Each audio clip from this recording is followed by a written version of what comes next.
against the Vikings. With that, we send you up to U.S. Bank Stadium in Minneapolis as we hook up with our commentators, Brandon Godden and Charles Davis. All right, Larry, it's one of the new jewels of the NFL, no doubt, as you get a look inside U.S. Bank Stadium here in Minneapolis.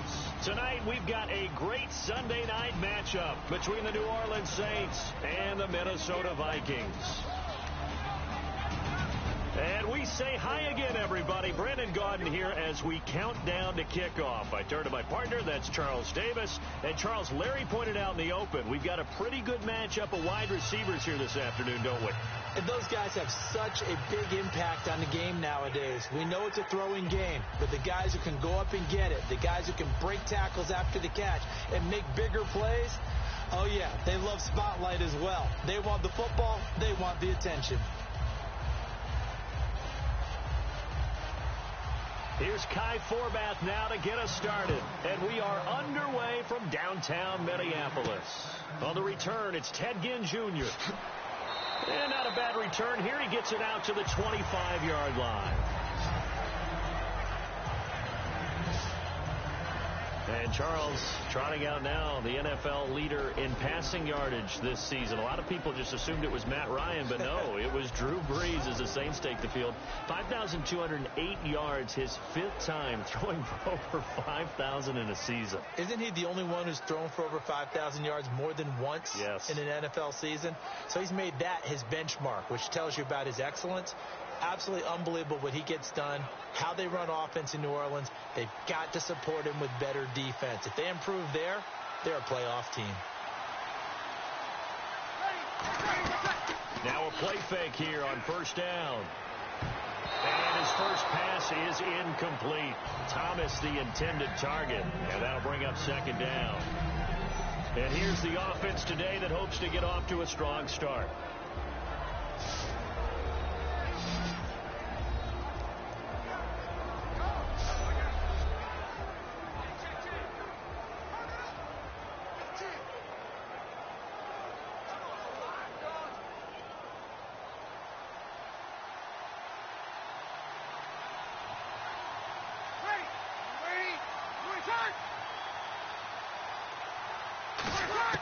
Brees will try again on second down. Looking again for Thomas. This time complete. Only 3 yards on the catch. It's third down. And a look at the Vikings defensive unit. Anthony Barr almost defies description at times. He's built like a defensive end, but he plays outside linebacker and does it quite well.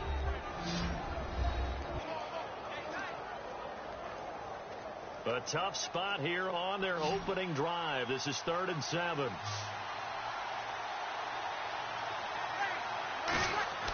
Now Brees on third down.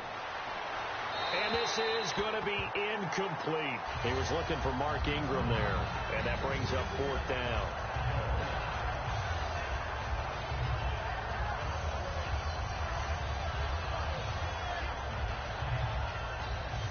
Here's Thomas Morstead on now to punt it away on 4th down. Marcus Sherrill's back deep for Minnesota.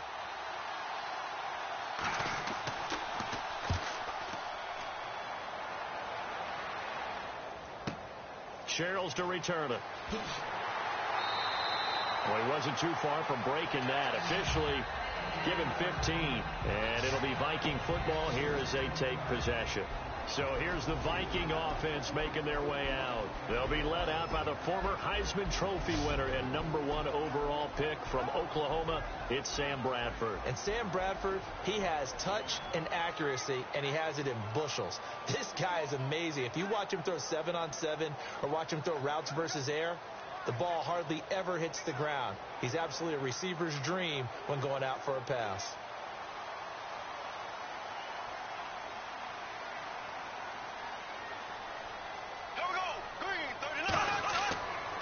Now a first carry for Latavius Murray. He takes this from the 30 to the 34. Time to feature the offensive starters and to give some love to the tight end, Kyle Rudolph. He's been to the Pro Bowl already. battled a few injuries, but he's back and better than ever. Has added a little yoga to his regimen in order to make him more nimble. That makes it that much harder for the defenders to catch him.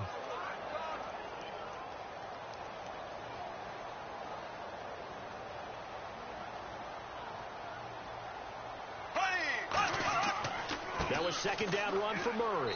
And this time not as successful, as he'll get back to the line of scrimmage and no more. Only a yard on the pickup there, and it'll bring up a third down. And now a look at the Saints starting defense. Kenny Vaccaro is an excellent player. Can cover in the slot, but his best attributes, tackling people and rushing the quarterback.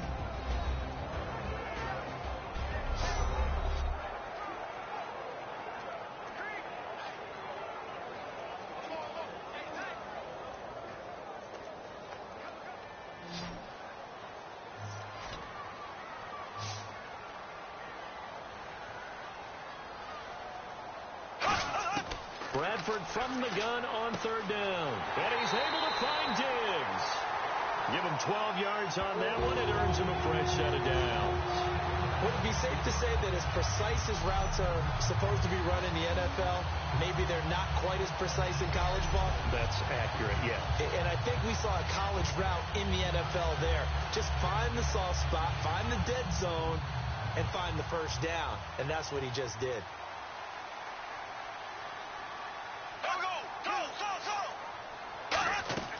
On first down, Murray. And very little running room there. He did get a couple up to the 49. That's a good play by the guys on the defensive side of the ball. Held him to a gain of 2. And that changes the playbook a little bit now for the guy calling plays. 2nd and 8. Now he's got to probably think about going to the air instead of maybe staying with the ground game.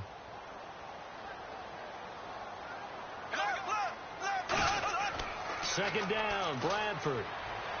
And he's got the hook up here. It's Kyle Rudolph. And he gets this inside the 35-yard line. And the play goes for 19 yards. Gives him a new set of downs.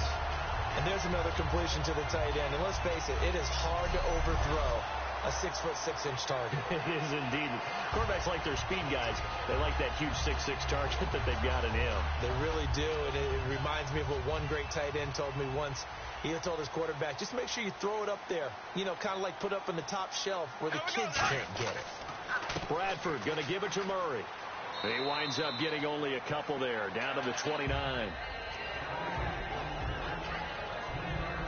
Some of the most unselfish players on any football team, defensive tackles, because we ask them to just eat up blocks and allow other people to make tackles. But when he can make a play himself, as we just saw there, that's a big day. Now a handoff here to his running back. And he is met at the line of scrimmage, and he goes down right there. He'll pick up only a yard there, and it'll leave him with a 3rd and 7. Well, so many times we look at a short run and we praise the offense for trying to set the tempo and establish things. But the defensive guys, hey, they just won the battle there. It wasn't a big run given up. They don't always have to absorb the body blows. Sometimes they dish them out themselves. Green 90. Green 90. On third down, Bradford. It's caught by Treadwell. Call it a gain of 10, and they pick up the first. And, boy, they had high praise for this rookie receiver when we asked the coaches about him, didn't they? They certainly did, and obviously they liked his measurables. Otherwise, they wouldn't have brought him onto the team. Height, weight, speed, all of that. But how about what they really said? Competitiveness. That's what they really liked about him. The way he goes after the football, competes for it, and decides when it's in the air, it's his and only his. And they'll run it here. And able to push his way forward here for a good little gain. 5 yards is the tally on first down. That brings up 2nd and 5. And that's exactly what you want on a first down run. Pick up 5 yards, bring up 2nd and 5. The defensive line, though, they've got to figure out a way to out-leverage the guys up front because the offensive line is winning at the point of attack.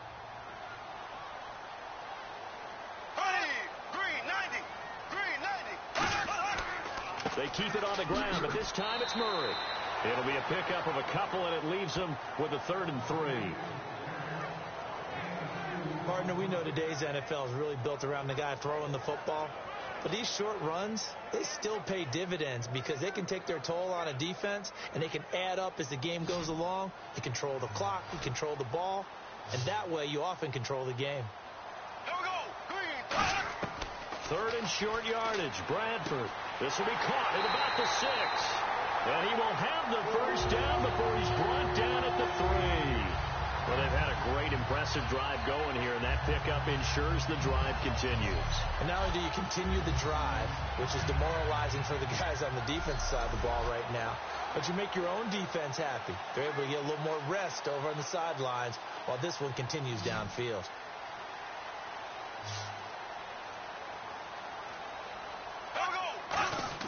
Bradford to throw it.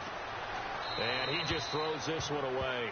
Smart decision here this close to the end zone, and it brings up second down. I hope I don't sound too rah-rah on that one, but that's the exact right throw.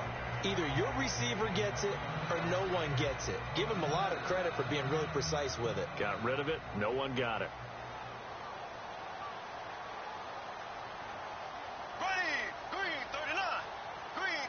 Offense working with a 2nd and goal now from the 3.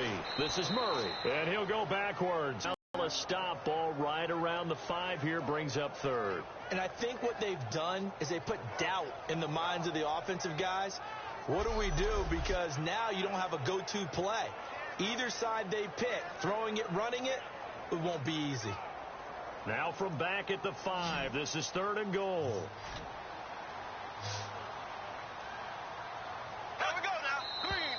And now some motion before the snap. And this will be our first penalty of the night's proceedings. Offense.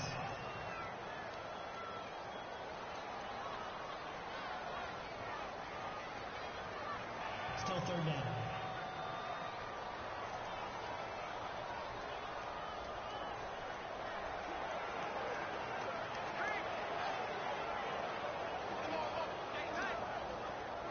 Well, just play after play after play on this long drive for the offense. An extra defensive back on the field here for 3rd and goal. Now a hit, and the ball comes out. Bradford has lost it.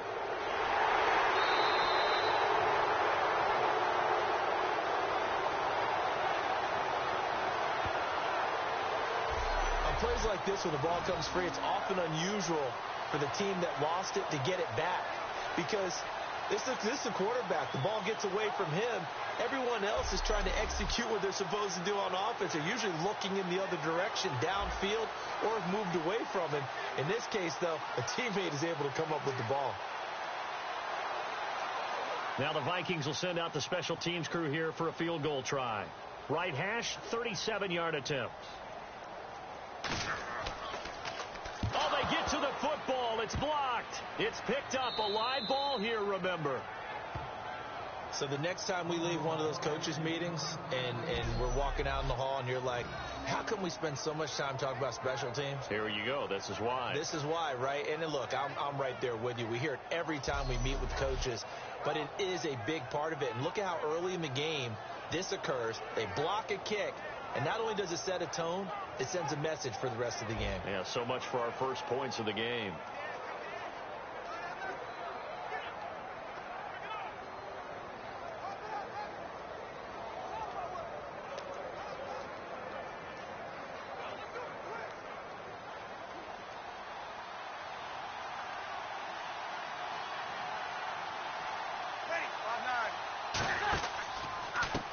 And now here's a carry heading left. And he's going to lose yards. They take him down at the 26. A loss of a full 3 yards, and now it's second down. And the offense there, the O-line, everybody really on offense, they were just manhandled at the point of attack. Yeah, you could pretty much call them all out, couldn't you? Almost by name, right? That was a very tough sequence for the offensive line. But how about that defensive front creating a new line of scrimmage and creating a lost yardage possibility?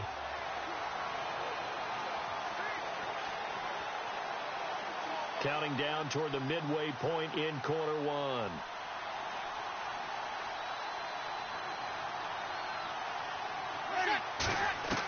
Now Breeze throwing on second down. It's brought in here by Willie Snead. They get 11 back on that one. It leads to third down.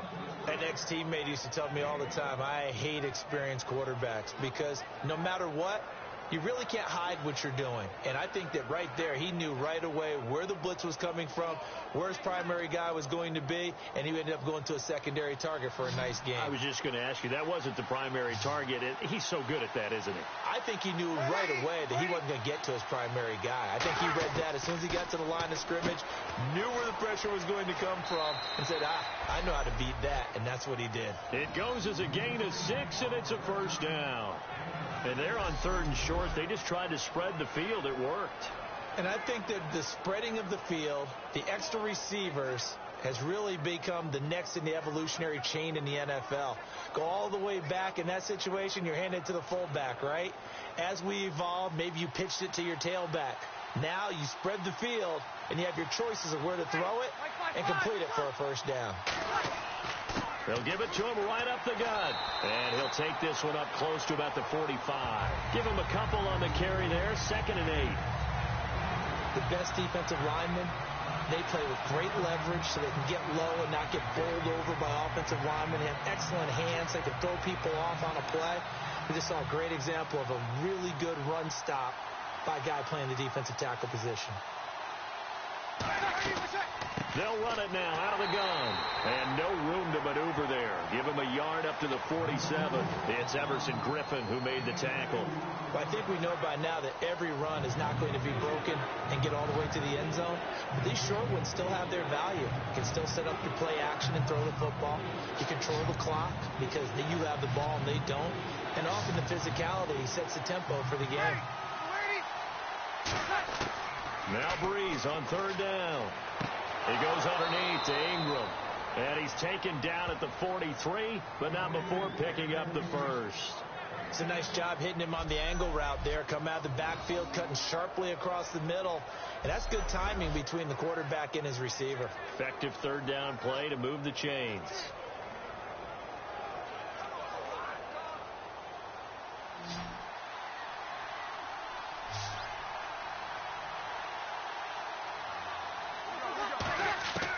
Breeze now on first down. And he just gets rid of it. Throws it away. The wise move there. Looked like nobody open. Now 2nd down. It's a tried and true formula, and I don't think it'll change for as long as we play football. If someone's trying to throw the ball and you can put pressure on them and make it tough, that's only going to help your defense. Yeah, he's since being hurried. He got rid of it before taking the hit, but incomplete.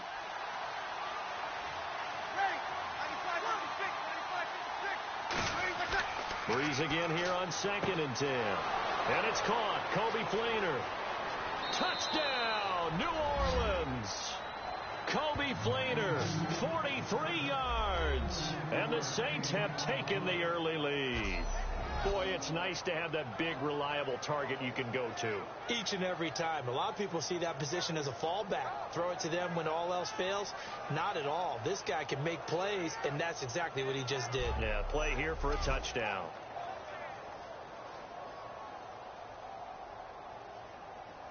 Now for the point after.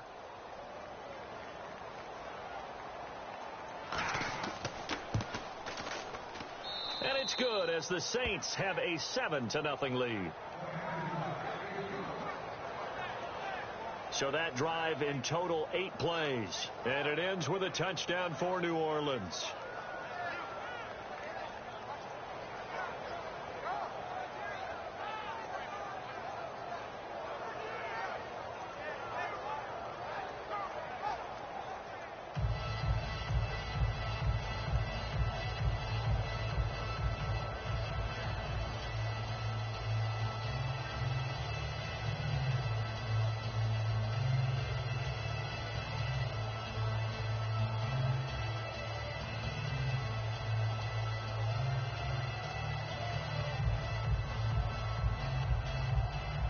Morstead out now following the touchdown to kick.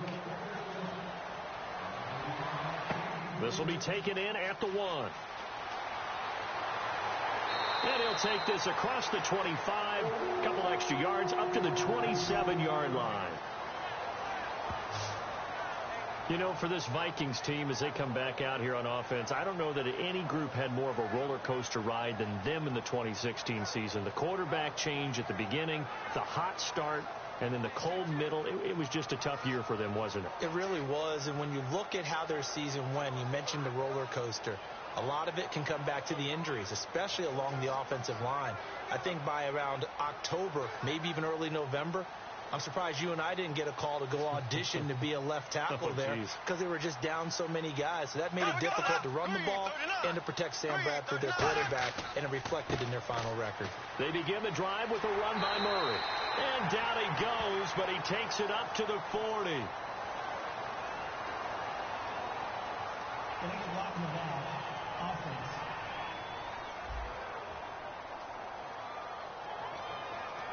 Still first down.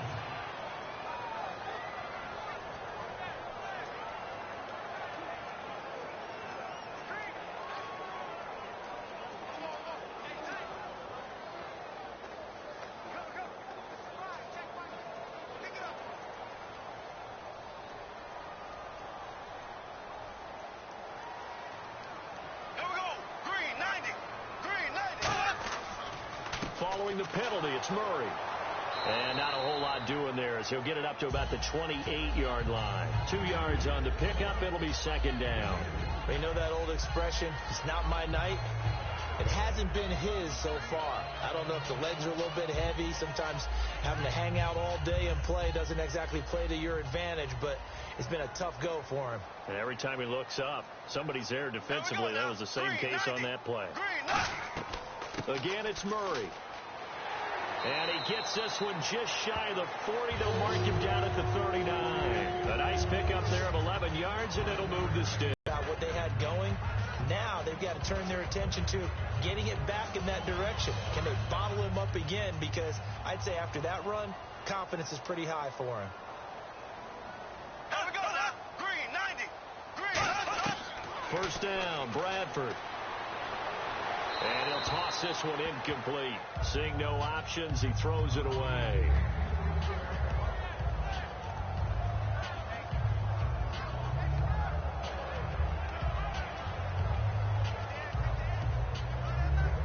So incomplete on first. Let's see what second down has in store. Here we go. Green, 90. Green. And to give this time to the tailback. And he is going to lose yardage here. It's a loss of 2, now third down. On offense, the guy that you want to have the best eyes on the field are your quarterbacks, so you can see everything pre-snap, and then, of course, as the play develops. On defense, oftentimes it's the linebacker. And on this play, his eyes took him right to the ball, and he made a nice tackle.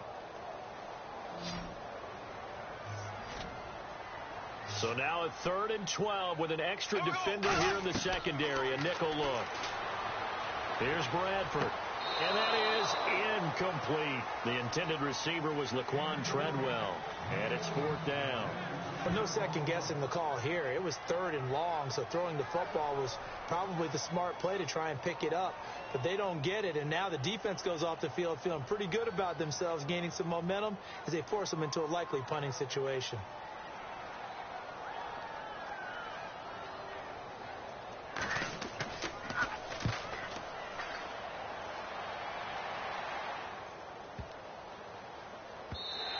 And this one hits at the 1, continues on into the end zone for a touchback. And the Vikings defense ready to head back out there now.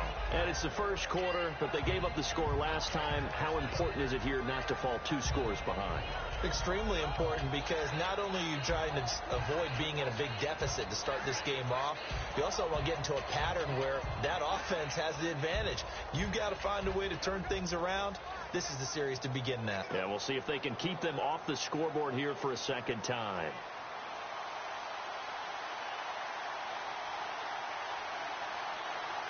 Ready. Here we go. They'll run it now out of the gun. And he'll go down right at the 30-yard line. Give him 10 yards on the pickup, and that'll make it 2nd and a foot or so. That was a good, strong run there. While it won't pick up a first down, it was definitely something needed by that offense. A positive run, They got a good push by their guys up front.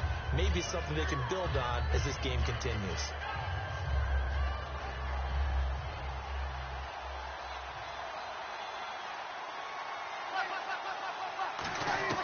Breeze to throw on second down. Caught by Snead over the middle. A gain of 4 that time as the drive continues. Well, if you do read man coverage, Brandon, the drag route's a pretty good one to run against it because you're running away from people on it.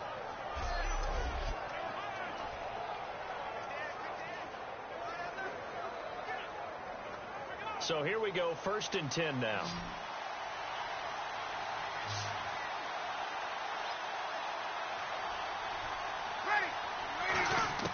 On 1st down, Breeze. This is a catch by Ted Ginn. And he'll be taken down, but not before he gets into enemy territory. And defensively, they were in zone coverage there. Do you have to be a little careful? You're losing, playing against a good quarterback like he is, to not play too much zone? Yeah, you have to be careful about how much time you're giving up. I think it's a good point you just brought up. So maybe if you still want to play zone, you go to a zone blitz scheme. And you can drop anyone out of your defensive front. Defensive end, defensive tackle. It doesn't matter. You just exchange someone to bring more pressure towards the quarterback and still try and cover downfield. Breeze now on 1st down. He's got time. And no escaping this time as he'll go down. They got him for a sack. Everson Griffin able to collapse the pocket and drop him for a loss of a yard. And we say it all the time, have to be able to get rid of the ball sooner than that. You have to help your offensive line out. They're going to protect you as best they can. And if you get 3 to 5 seconds to throw the ball, they're doing a really nice job. But when you hold it and give up a sack, you're really almost discrediting their work.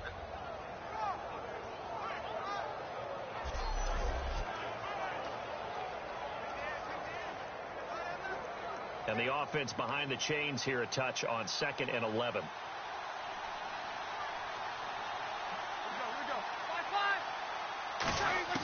Now Breeze throwing on 2nd down.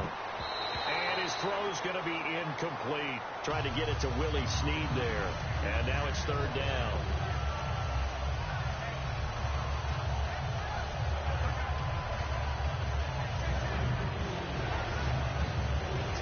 So incomplete on 2nd down. Now they'll look to convert here on 3rd.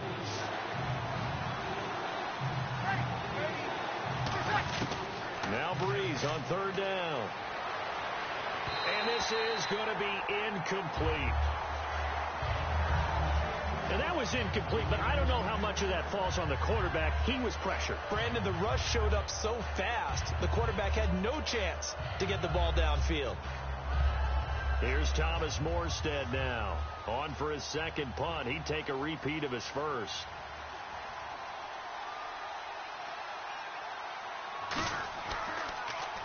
He gets this one away, and boy, it's another boomer. And no return possible here as they angle this one out of bounds. And trotting back out there now, this Saints defense. They did their job last go-around, forced the punt, hoping for more of that here. Got off the field. It's exactly what they wanted to accomplish. Get off the field, turn the ball over to their offense, and kick back and enjoy a little bit of water and rest before they have to go back out there again. Back out there now and hoping to hurry up and get more water and rest.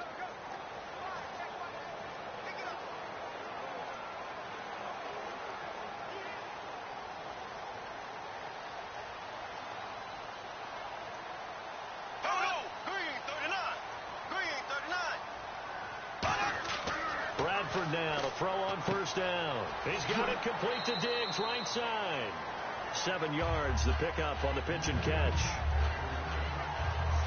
I'm just looking side by side at Diggs' number, rookie year versus sophomore year a season ago. 52 catches as a rook, 84 last year. But something you pointed out to me, yards per catch is off a bit, isn't it? It is, and you know, his first year, he was known a little bit more as a big play threat. This past season, adjusting to a new quarterback in Sam Bradford, that number went down by about 3 yards per catch, but he can be an explosive type of a receiver. Look at the last 2 games of the regular season, well over 100 yards in both. He's going to flip one out here to his running back. Calling a gain of 7, and it gives him a new set of downs.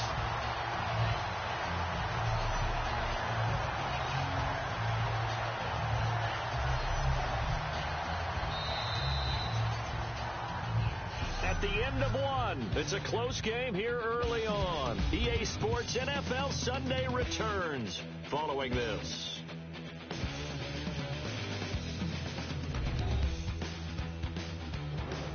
Back now with Charles Davis. I'm Brandon Gaudin. Second quarter begins with the Vikings holding the football, and they've got it here with a first down.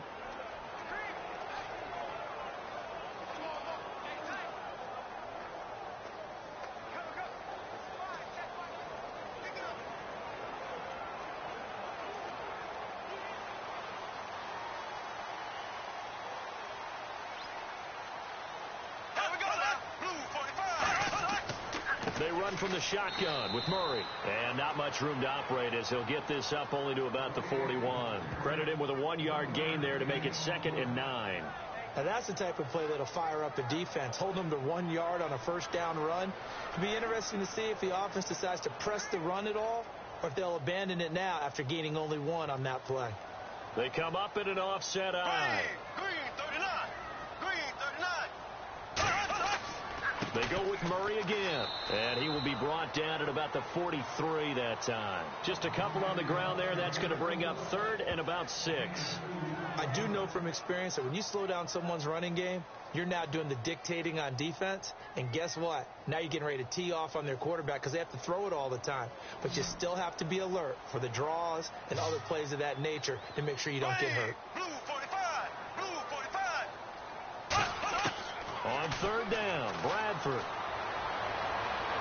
Toward the sideline. Did he keep the feet in? Yes, he got them both down, says the side judge. And that's good enough for a first down. And that's how you pick up a first down.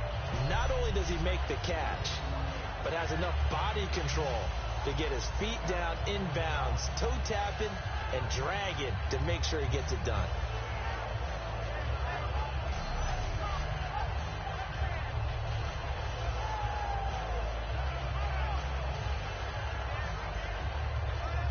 And now a first down following that long gain. Here we go now. Blue 45. First down, Bradford. Left side caught by Diggs. The completion good for 3, and it's 2nd down. The goal of a wide receiver screen is get enough blockers in front to create a wall and let him pick his spot to run the football. How about the defense there, swarming to it and not allowing that to happen? Did not let him get downfield.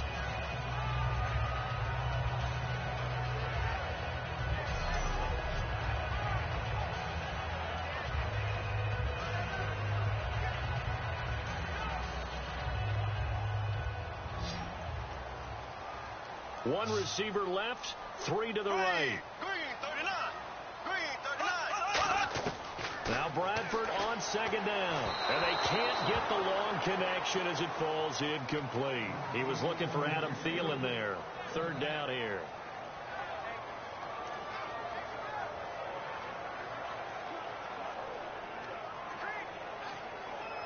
Here's play number 7 on the drive. This is 3rd and 7.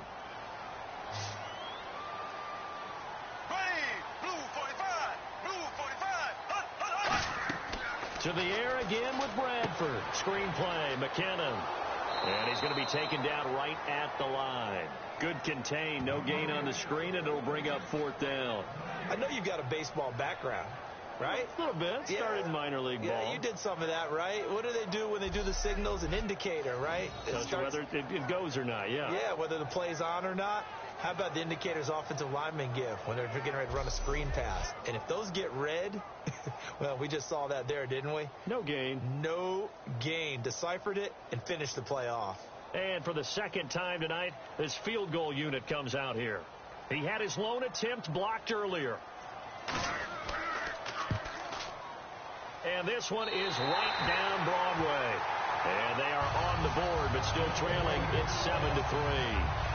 So a good kick that time, and that might help to get the negative thoughts out of the mind from that earlier block. Especially since this was not a chippy, so he had to get that one out kind of low. But his line does a nice job of protecting, and he's able to convert for 3.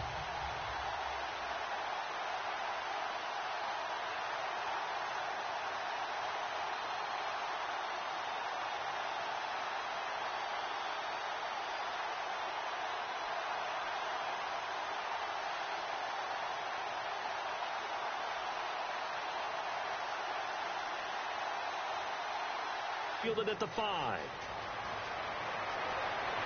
And nice work on the return as they'll start their drive just past the 30-yard line.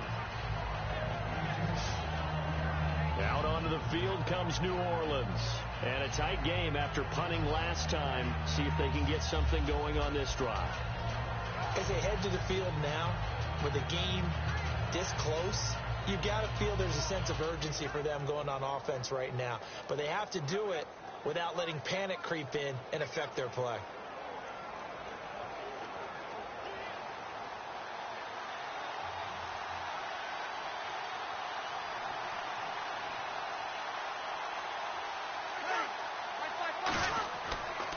They'll give it to him right up the gut. And he'll get this one up to about the 39 here. Just what you want on a first down run. Call it 8 yards. And it's 2nd and 2. First play of the drive. Let's give credit all around. Excellent blocking. But the guy carrying the ball, he was the finisher. A really nice run.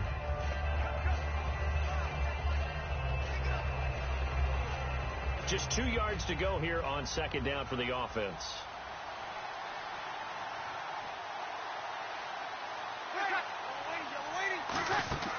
On play action, it's Breeze. Nowhere to escape, and he goes down. Emmanuel Lamar coming in from that outside linebacker spot to bury him for a loss of 7. And we talk about players blitzing all the time. I often laugh and sometimes call it just straight-ahead pursuit. What a running start right back to the backfield for him. Yeah, it really didn't give anybody a chance to get up there and stop him. No, I mean, that's really, really difficult. You're asking a whole lot anyway, but when he gets that kind of a start and comes through clean, oftentimes the advantage definitely goes to the defensive player. Big sack on 2nd down. Now the offense needs to convert here on 3rd.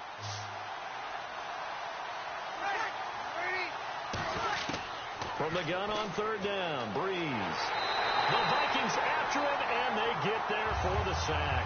Eric Kendricks, he's the one to get it this time, and back-to-back sacks are going to bring up a 4th down. Partner, the Mike linebacker, the middle linebacker has so many different responsibilities. How excited do you think he was to get home with that blitz? Yeah, he wants a sack. He got it.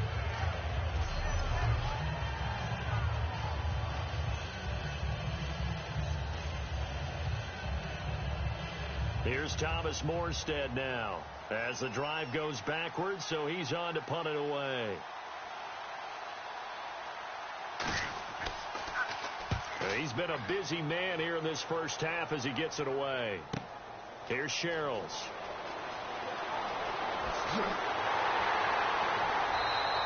A great return there of 22 yards. And possession will switch hands, 1st and 10. The Saints defense ready to set up shop again here. A field goal last time is what they gave up. In a close game, all these drives start to feel so critical. And they are. And, you know, we've met so many defensive coordinators who just really hate the bend but don't break mentality. They're much more of the aggressive school. But that mentality has won a lot of games. If you're only giving up field goals on drives, that usually keeps you in it and gives your offense a chance to retaliate. Yeah, and right now it's got them with the lead.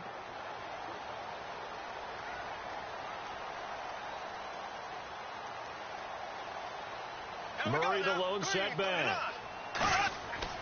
And he'll get it up the middle. And this one goes nowhere. Losing yardage on the play back at the 46. A loss of a full 3 yards, and now it's 2nd down. Well, on that play, the expression, don't blink, you might miss something, certainly applied. That was fast. Defense diagnosed the play, and it was over in a heartbeat.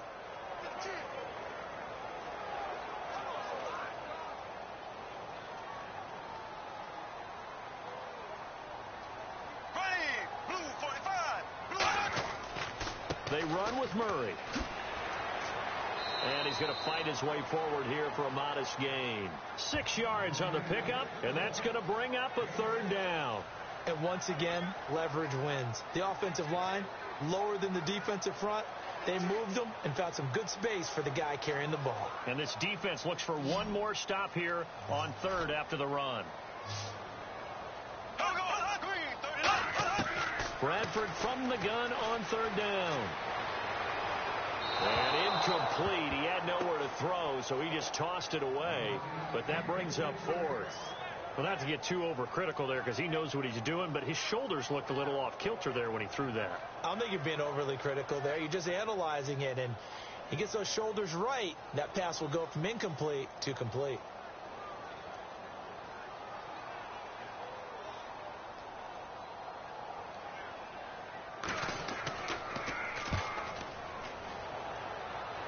And this will be out of bounds, and they spot it at the 15-yard line. Not too bad.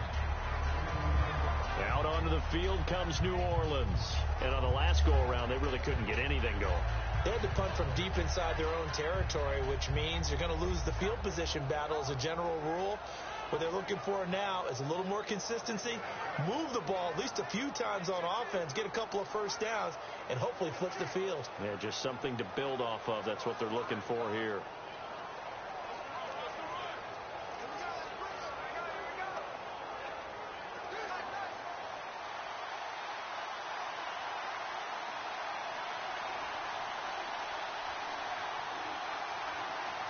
They come out here in the eye. They go play action here on first down. Oh, look at Thomas wide open. And he's brought down after a good gain. And a nice gain of 21 yards. And this last year, right around mid-season, it's kind of when Michael Thomas emerged as Drew Brees' favorite target. And he finished leading all rookies, 92 catches, over 1,100 yards. And one of the things I remember most about learning about Michael Thomas last season when I did a Saints game was finding out how much winning meant to him. Multiple teammates talked about after a loss, how upset he was, how much he put into practice getting ready for the next week, and how much he was looking at other guys and wondering, do you care as much as I do? And that's a really big deal for a rookie receiver, and he translated it into action the rest of the year. They'll run it now out of the gun. And he's across the 40, 3 extra yards to the 43. 8 yards on the pickup, and now they'll have some options on second and short. Some runs are blocked so well, you almost forget that someone has to carry the ball to gain the yardage. The leverage by the offensive line to create space up front, really well done. And some options here for the offense on second and 2.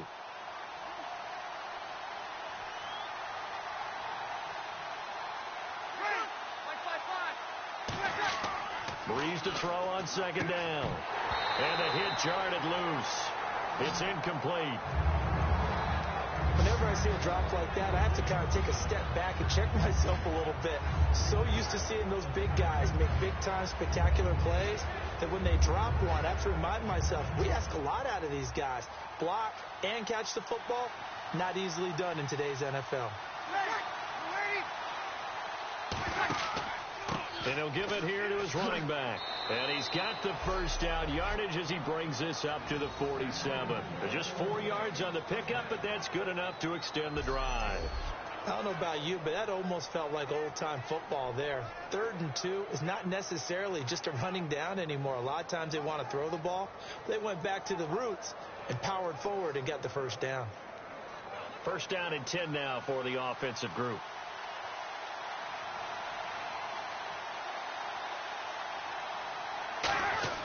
Now a play fake here on first down.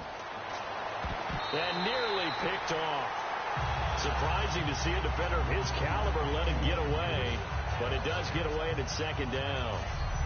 CD, wanted to get your thoughts just on the landscape of the offseason for each of these teams. Super Bowl in the rearview mirror, but so much going on. People look at the draft a lot, but there's a lot more that goes into the offseason for these front offices, is there not? It certainly is, and then even before we get to the draft, you start with the combine, that's held in Indianapolis every year, and you have about 350 of the top prospects coming together to get their physicals and interviews and on-field performance, and all that will get evaluated along with their game tape. And then you've got the free agents, all right? That starts, I believe, in early March, where now the free agents can start moving around to different teams. So your team's starting to take a little bit of shape there, free agency, because then the draft's coming up. You're trying to put your team together with new draft picks, have everyone start to move in one direction, and then you have the OTAs and mini camps. You get to see them on the field for the first time, and we start to get a better idea of how these teams are going to look when the fall begins. Let's see if the defense tries any pressure here on 3rd and 8. They send Thomas out to the right by himself. Now Breeze on third down, and he's going to go down. They sack him back at the 42. Everson Griffin in there to get him for his second sack of the night. Now, that was just absolute perfect man coverage. Nowhere for them to go with the football. Led to a sack. And that's really difficult to do in today's NFL with all these gazelles running around that you're trying to cover in the secondary.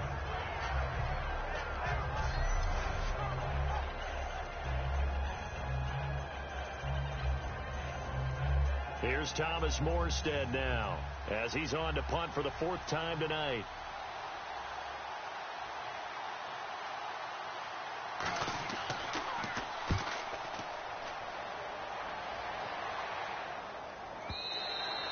And that is much too long. That's into the end zone for a touchback. And now out comes Minnesota. And they're coming off a 3-and-out, my friend. I think they've got to look at that play sheet and go to a spot that they haven't gone before.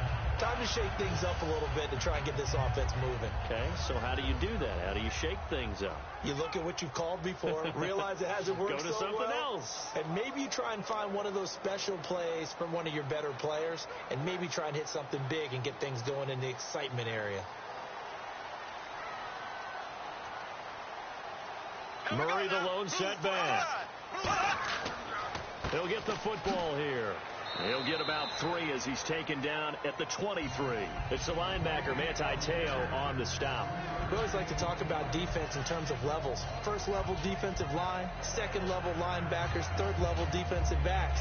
On that run, that was what we call a first level run, and it was stopped by a second level player. Green 90. Green 90.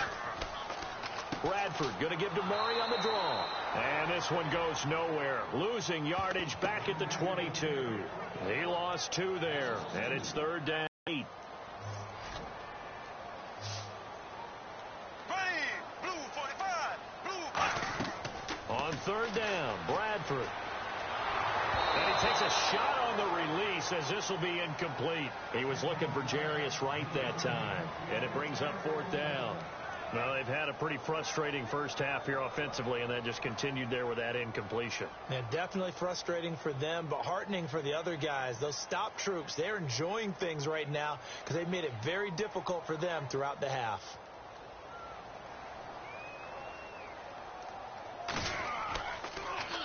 He's averaging just under 50 yards a punt as he gets this away. Now it's Ginn. A good return there, 17 yards. And the Saints will take over with a first down and 10. Drew Brees getting ready to go again on offense. He's played a pretty clean first half, a touchdown, no interceptions. Frankly, that's what they expect out of it. They want to see the ball thrown and thrown well, and he's able to do that and put it in the end zone. They'd love to see more of that before this game finishes. But right now, he's got his team in a good spot. A good spot, maybe looking for touchdown pass number 2 here in the second quarter.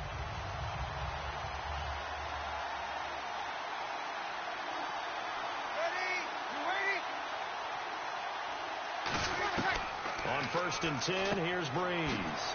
Caught by Snead over the middle. That throw good for 4. It's second down. Good throw, good catch, but I really like the route. The drag and being able to run away from defenders. Hard to stick with them for that long. Yeah, better against man than zone, or? Better against man, because now you're running away from someone and you're not running into a defensive player in another zone. So they complete the pass and now they face a second down.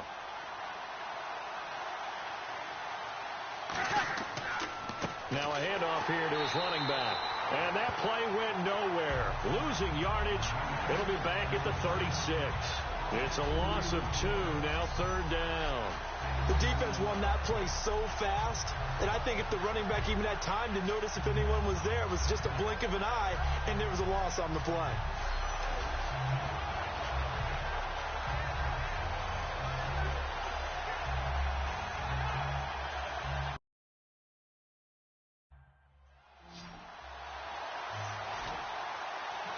And it looks like we've got a dime set here defensively. 6 DBs in the game. Shotgun now for Brees. And that is incomplete. Kobe Flainer, the tight end, his intended target. Now fourth down.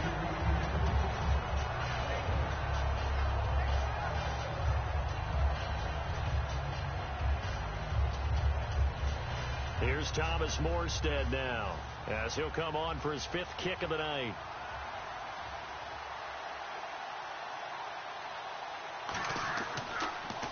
And he deserves a bronze leg as he gets this one away.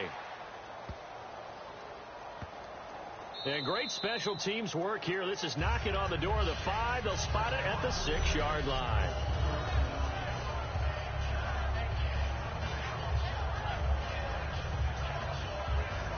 We get a look at the Saints defense as they file into position. They have a little something to build off of from last time with a 3-and-out. And what they have to build off of? Great confidence right now. Being able to stuff someone on a 3-and-out. You feel like you're in control now. You're doing the dictating. They want to see if that can continue as this game progresses. Will it continue? We'll see.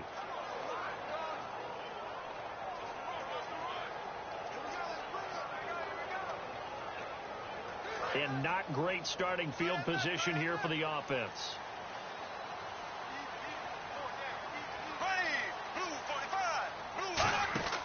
Here's Murray now as they run it to start the drive. And he will take this up to about the 8-yard line. 2 yards on the carry there. It'll be 2nd down. Yeah, that wasn't a big run, just a short one there. But guess what? Sometimes you treat it like boxing. You throw that jab out there, and you throw it again, then you come with a big punch later. Maybe they're just trying to set them up.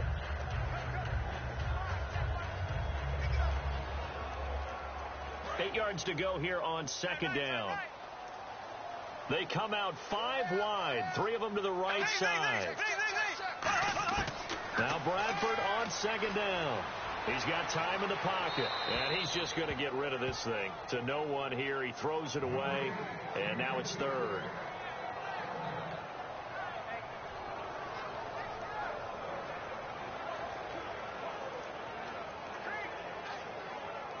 Third down here for the offense after the incomplete pass.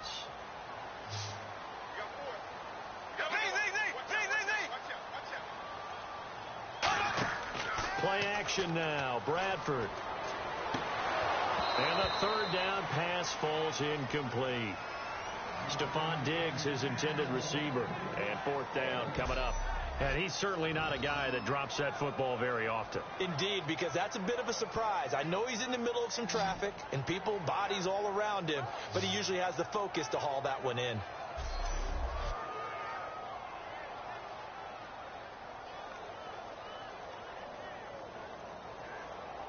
Here's Jeff Locke now. He's been terrific so far.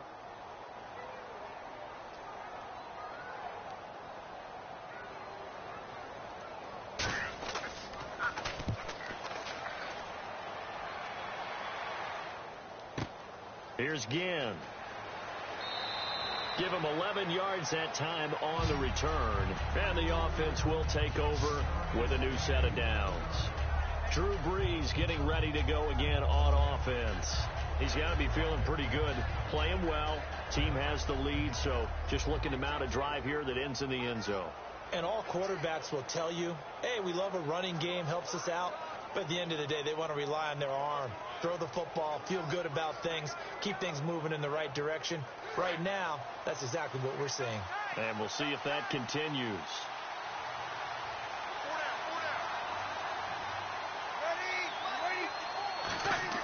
They go play action here on 1st down. Backing up.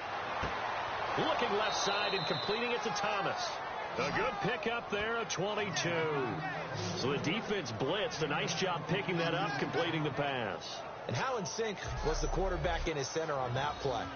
They saw the blitz, made the appropriate calls, got the line engaged because now they know there are going to be extra guys coming at the quarterback, so they got their assignments down pat and kept them away from him, and he's able to step up in the pocket and fire one now for a really good strike.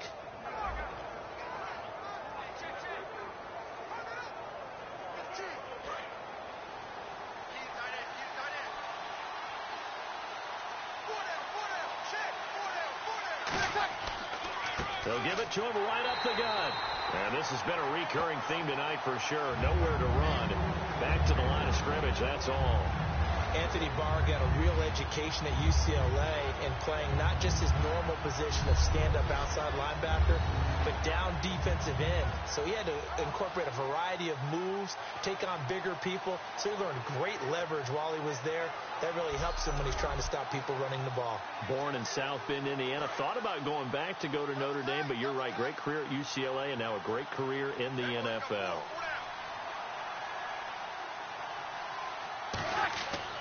Going to give this time to the tailback. And little room to maneuver there. He gets it down to about the 39. Just a couple on the pickup there, and now it's third down.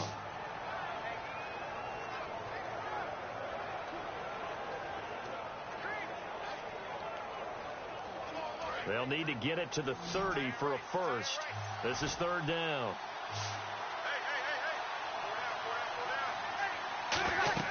The play fake to Ingram. Now it's Breeze. And incomplete here on third down. Oh, Thomas unable to reel that one in. And now it's fourth down. We know it's not an easy job to go out and catch passes when people are trying to tackle you and knock the ball away. But the bottom line is, that's a pass he's got to have and a pass he should have caught.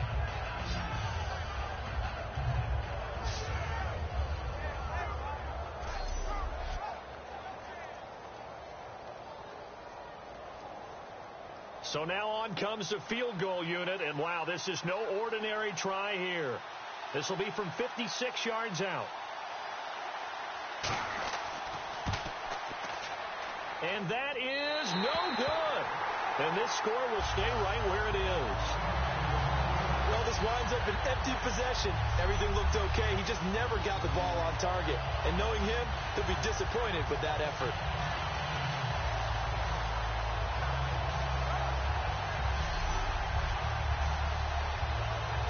And now out comes Minnesota.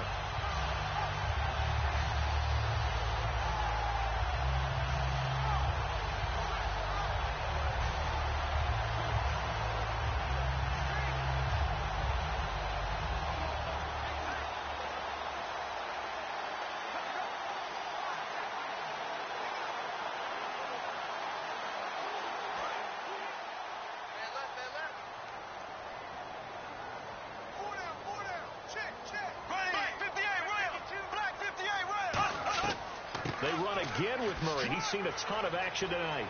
30, the 20. Touchdown, Vikings.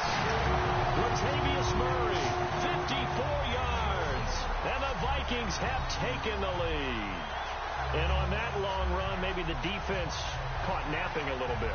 The concentration level may not have been there. I agree with you on that one, because those types of plays, when they result like that, they're almost like big bolts of lightning, aren't they? Whoosh, and off he goes. Kai Forbath on for the extra point.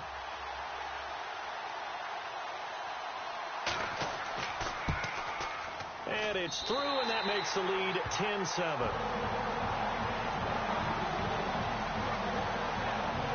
So they hit pay dirt on just one play. The long run, the scamper, and a very nice scamper into the end zone for the touchdown.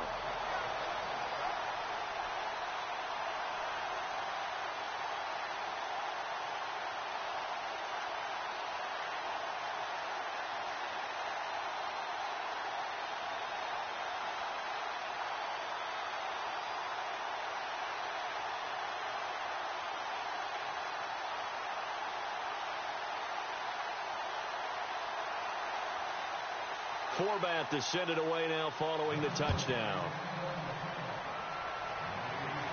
This is taken at his 4.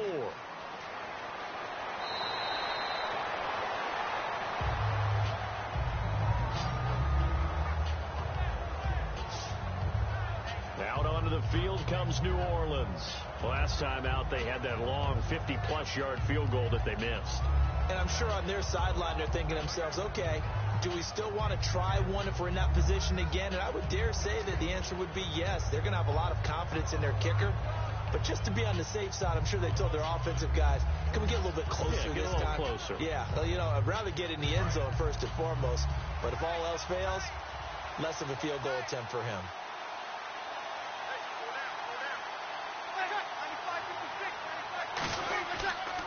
And he'll give it here to his running back. And he is going to lose yardage here. That's going to go as a loss of 2, and it'll be second down.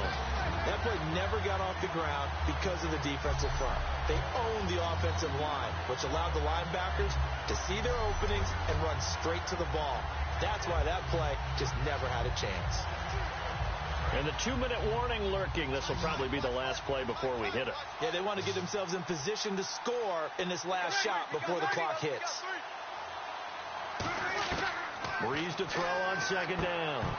And incomplete there. A nice hit. Jars the ball free and brings up third down.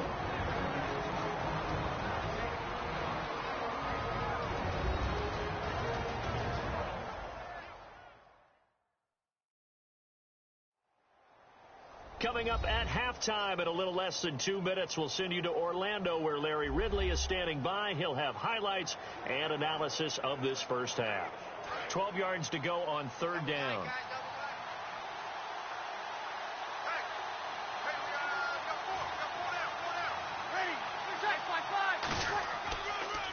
Breeze gives it up to Ingram, and he'll take him down.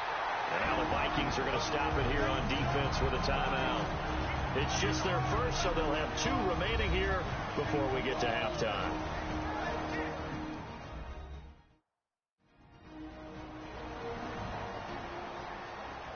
The defense, they got a little bit of a breather. Now they're back and set as we resume play.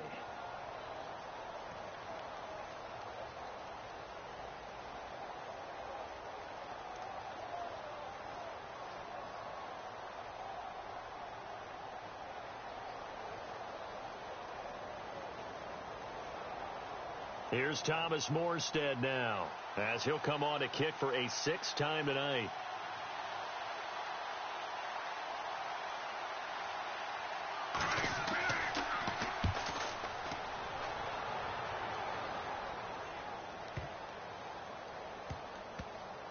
And a nice job here to down this one right on the 5-yard line.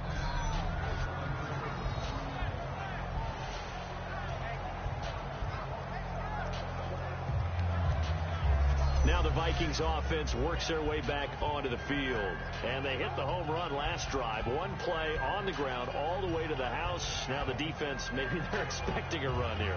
Partner, I love your description because when we talk about hitting the home run, we're usually thinking about a passing play, aren't we? Something in the air, deep ball. But how about them just taking it big-time jaunt? Now if you're coming back out, now they've established this run game, the play-action pass could very well be open. 1 receiver left, 3 to the right. Here we go now. Back near the goal line, Bradford. Complete to right. And able to break 1 tackle, but then quickly brought down. That throw good for 4. It's second down. Never make the mistake that the slot receivers, especially the little guys like we're watching here, are just quicker than fast. A lot of them combine quickness and speed, and they catch a lot of footballs, as we just saw there. 6 yards to go here on second down.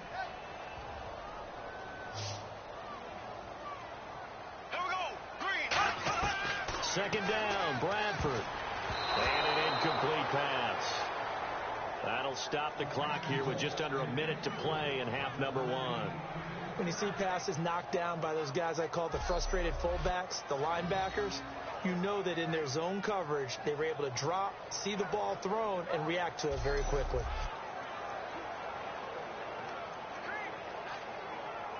So the offense dealing with a 3rd and 6.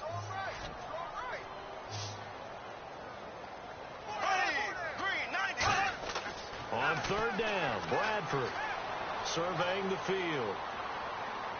And this is going to be incomplete. He was trying to get it to Jerick McKinnon there, and it's 4th down.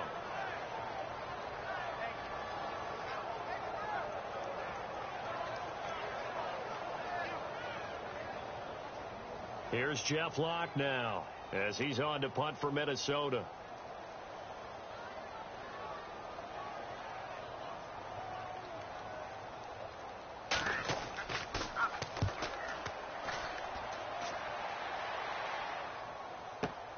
It's taken to the 26. Wow, evasive. Make a miss. A very good return that time. 18 yards. And the offense will come back onto the field for the 1st and 10. Back out onto the field now comes the New Orleans offense.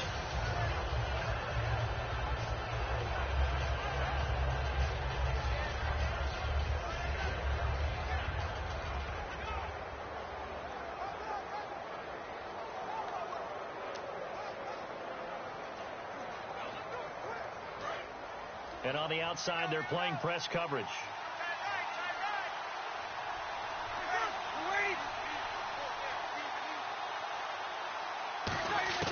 Throwing on 1st down is Breeze. Over the middle, open is Thomas. And he'll go down right around the 47 this time. Now whistles come in. We're going to get a timeout here by the offense. It's just their first, so they'll have 2 remaining here before we get to halftime. And we are back here. I'm Brandon Gaudin alongside Charles Davis. So the offense takes the timeout. And now we're set to get going.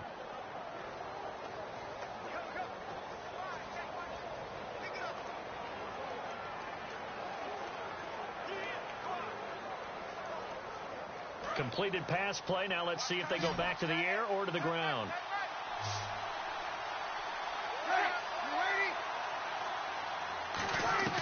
On 2nd down, here's Breeze.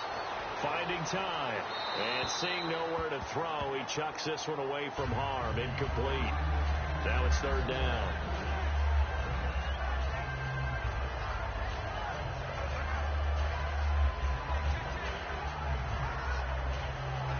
Defense looking to hold serve one last time here on 3rd and 7.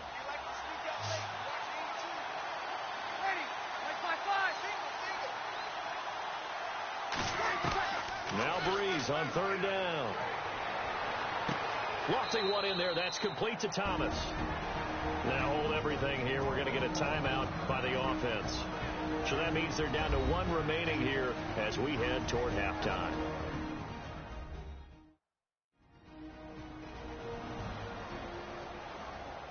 So we're back in the offense getting set following the call of that timeout.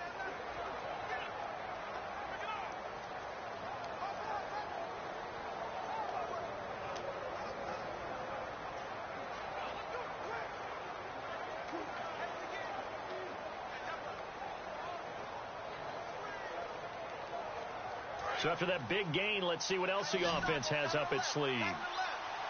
They come out 5 wide, 3 of them to the right side. On 1st down, Breeze. His throw caught at about the 5. And he'll take it into the end zone for the Saints touchdown. Kobe Flainer with his 2nd touchdown here in this first half. And once again, the Saints are back out in front. Take that into the lockers, but a little time left on that clock, so some work to do. I like that. I like how you're guarding against a letdown there. Marty looking forward. Coaching them up from right up here in the booth. And that makes it 14-10.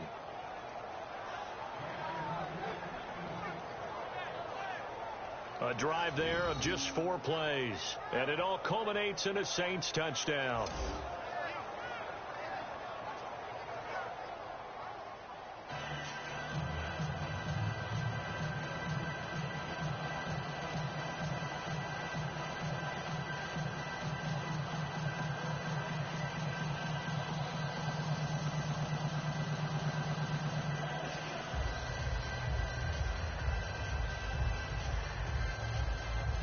Morstead out now following the touchdown to kick. This one taken from the 7.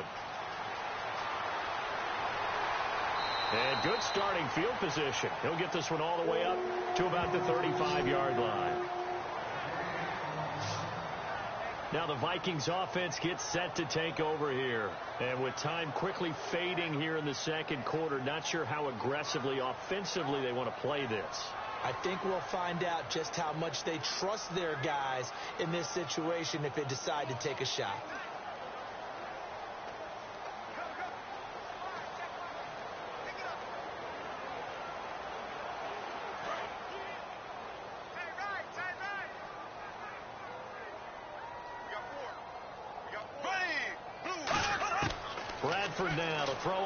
first down. Going right side here, and that's complete. Now whistles come in. We're going to get a timeout here by the offense. So that means they're down to 1 remaining here as we head toward halftime.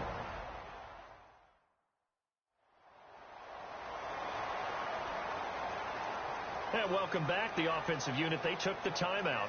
And now they get set to line up as we resume action.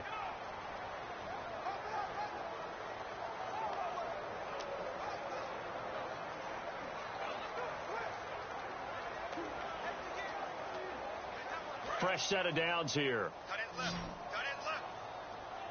They come out 5 wide. 3 of them to the right side. Bradford on first down. And he will find his man on the outside.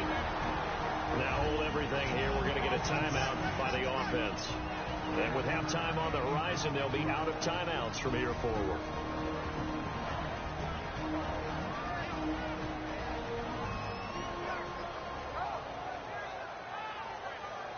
So the offense took the timeout. Looks like they're ready to go as we get set to resume the action.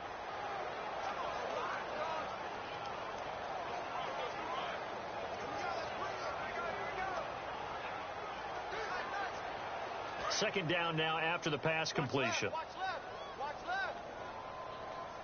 3 receivers to the left, 1 to the right. Now Bradford on second down. He's going to loft one deep left side here. Looking for Diggs, and it's intercepted. Delvin Breaux with a pick. And he will be brought down as time is now run out on this first half of action. We have hit halftime. Still 2 more quarters to go. We'll take a timeout. We'll be back after this. You're watching the NFL, and it's on EA Sports. It's in the game. Thanks, Brandon, and welcome to our EA Halftime Report. I'm Larry Ridley. The Vikings have struggled to avoid costly mistakes. The Saints have to feel like they've missed out on some great opportunities to take control of this game. All right, here we go. Let's take a look at some of the highlights from the first half. Midway through the first, Fleener's able to get open here, and he's going to go 43 yards for the score. That takes the lead up to 7. First and 10, Murray's going to take it up the middle, and he'll go in from 54 yards out. They go ahead by 3.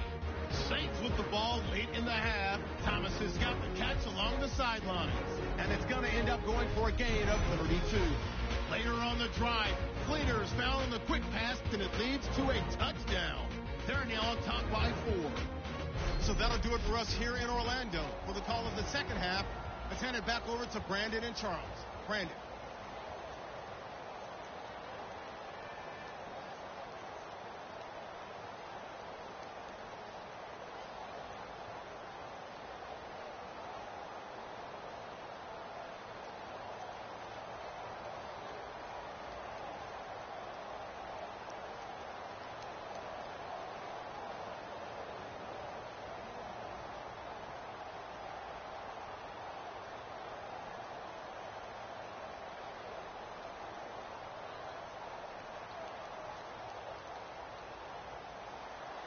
So both teams have their marching orders, and we'll get going again here in quarter number 3. Fielded about a yard deep. And last year that would have been a net gain of 5 on the return. This year he stopped where he would have been if he had taken a knee, and that's at the 25. The Saints defense, we watch them get set to go. Now the interception for them the last time, and that turned into 6 points. You think during their break they reminded the offense that, hey, we helped you guys out a little bit, right? You know, they want to see if they can do it again for them. They're putting together an entire team game by how they're playing on defense. So the interception the last drive, what will happen here?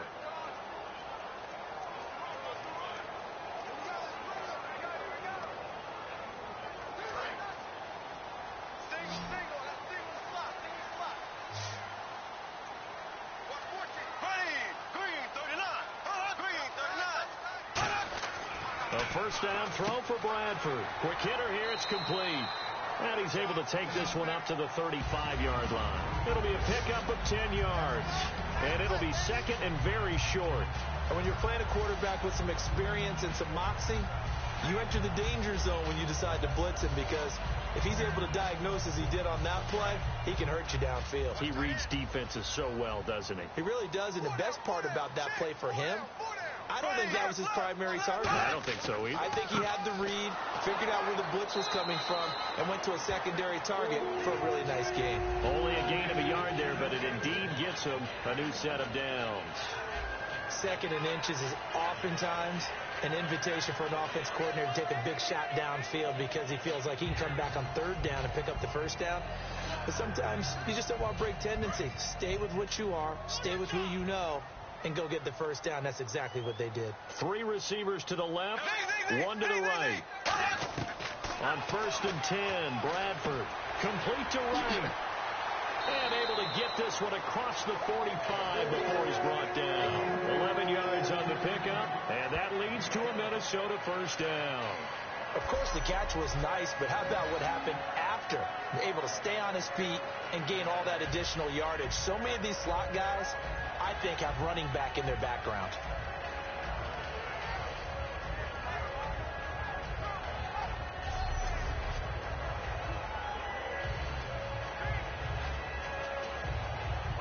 Offense comes to the line now, 1st and 10.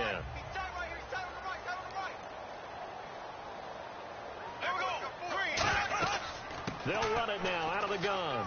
And able to push his way forward here for a good little gain. It's a 6-yard pickup, and it gets him to 2nd and 4. And that looked like some pretty easy yardage there right up the gut. And he's a guy that has some height to him. So when you don't have to drop a shoulder or create or get through contact or trash, makes it a lot easier to stay upright, see the field, and make a run as we just saw there. They come up in an offset eye. Bradford to throw it. He's got top play. Heck, I don't think they were in the same book. I think he thought he was going to do something else. Ends up throwing it over the sidelines. Well incomplete. An extra defensive back in the game now here for 3rd and 4. Bradford from the gun on 3rd down. That's caught by Treadwell. And he will have 1st down yardage as he's brought down at the 41. And Brandon, from our time in college football, where receivers weren't running the traditional NFL route tree, one thing they did learn, find open areas, find soft spots, and set up and catch the ball. And I think we just saw that there. Yeah, we saw that indeed, picking up the 1st.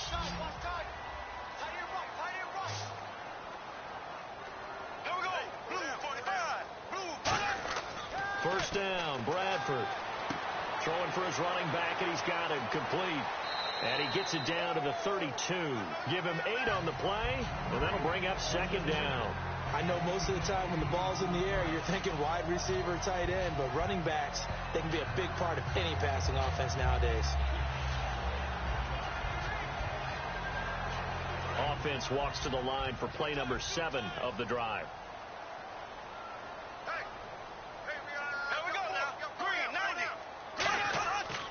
A handoff. It's Murray. And he struggles to get a yard here, maybe a yard, down to the 31.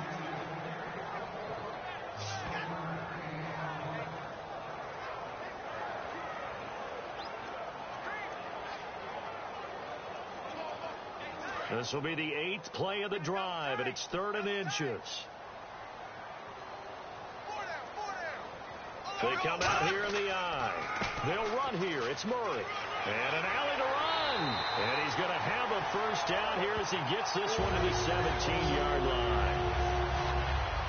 Well, that last run makes this a 100-yard night. I've loved the way he's hit the holes. He's been quick. He's been decisive. And he's been a whole lot of fun to watch.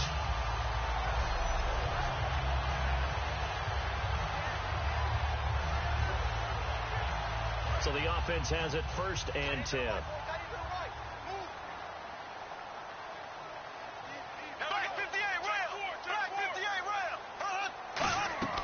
They'll run it now out of the gun. And he's going to fight his way forward here for a modest gain. Give him 5 on the carry there, and it'll be 2nd down. Frustrating for a defense, energizing for an offense. Finding a way to create that type of yardage in your running game, got to make the guys carrying the ball very, very happy. Ooh, long drive. The defense just cannot seem to catch a break and get off the field. And they'll go on the ground. And he's going to be brought down just shy of the 5 at the 6. The 6 yards on the pickup, and it leaves him with a first and goal. That's a good, nice, crisp run for a first down. I wonder if the defense might have been loosened up a little bit, maybe anticipating a pass instead of the run that they got.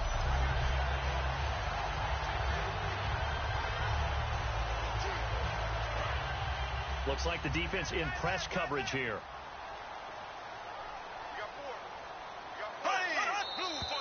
Now we've got movement up front, and I think this is going to be on Minnesota. False start, offense.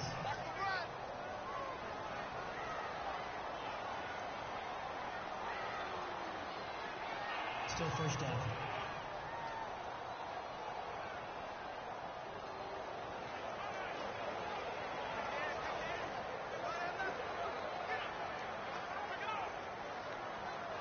And a really long drive here, and it goes on and on.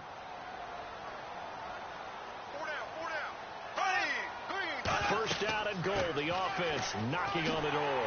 What a spin. And he'll get into the end zone. Touchdown, Minnesota. A great play there. Taking it in from 11 yards out. And the Vikings have once again taken the lead. In as many coaches' meetings as we sit in, we hear the word finish all the time, don't we? And on that play, the back actually finished getting into the end zone, breaking the last tackle. Tried to wrap up, tried to use the proper technique, just wasn't able to get it done.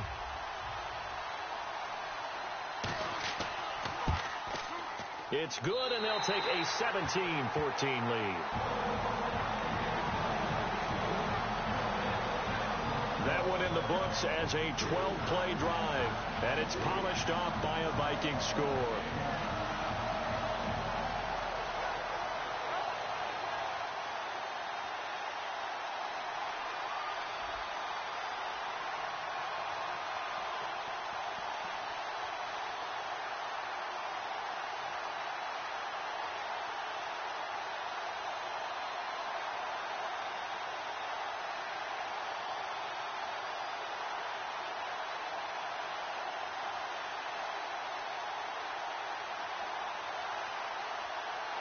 Forbath to send it away now following the touchdown. This one fielded at the 5. And it's a pretty good return here as he'll get it up to the 29-yard line. A look at the offense now here, coming back out on the road for their first possession of the second half. They trail offense, first time to touch the ball in quarter 3, and we'll see what they can do. And I can't wait to see what they have planned, because some teams script to start a half. Other teams just go, okay, these are the sequence of plays we want to run. These things worked well for us. And sometimes they throw in that big chunk play right away. Shocker. Try and get after them early and try and create a big play to give themselves some momentum. See what they have up their sleeve. Now a handoff here to his running back. And this has been a recurring theme tonight for sure. Nowhere to run. Back to the line of scrimmage, that's all. Eric Kendricks in on the tackle. So nothing there, but maybe you blame that on the blocking. Yeah, at some point you've got to win at the point of attack. And on that play, that was all the defense. They made it happen.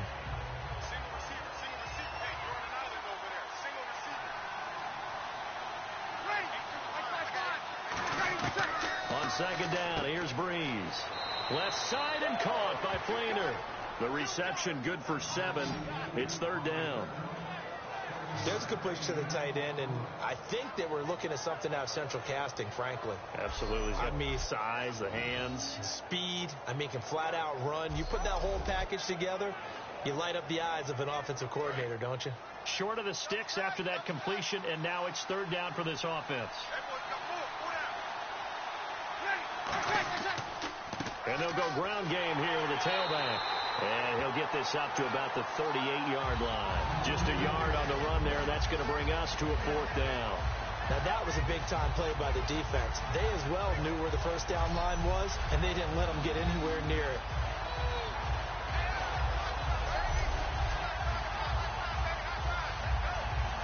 Here's Thomas Morstead now as he's on to punt for New Orleans.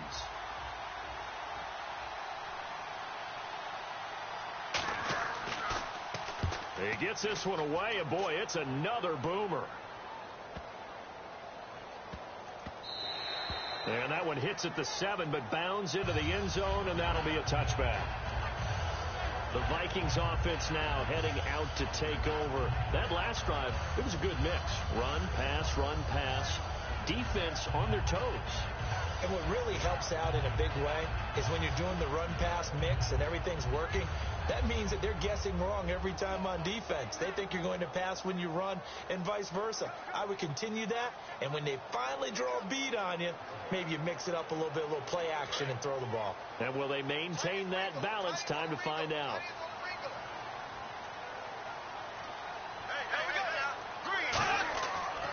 Now a give. This is Murray. And for one of the first times tonight, he's going to be held up at the line of scrimmage. It's a loss of a yard there, and now second down. He's had a big game tonight, and while no one's going to be overly concerned about that last play, you also know that the offense coordinator does not want to see that happen again. They want to get back to doing what they've been doing all game long. So now 11 yards to go for this offensive unit. It's second down. Now a second down throw for Bradford. Now the pressure comes, and he goes down. Just inside the 10, back at the 9. Okay, you know my bias is about to come out here. A lot of people think that the offense is just moving in the wrong direction. I'd say they're moving in the right direction because the defense is pushing them back. Former defensive guy. Now, as a quarterback, third and long, you really got to rally the troops here, don't you? Yeah, you do in a big way. And what else do you have to look out for? More pressure coming at you because it seems to be working pretty well.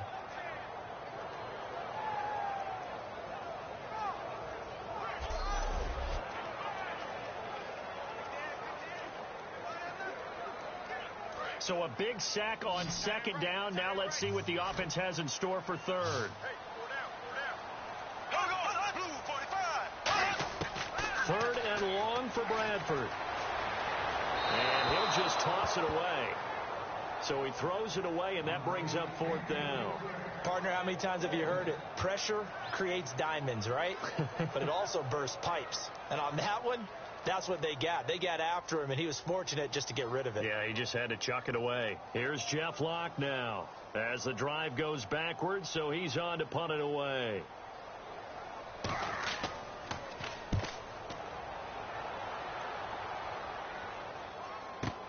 That's taken on the 25. So a change of possession here on the punt. And out will come the offense as they take over. Out onto the field comes New Orleans.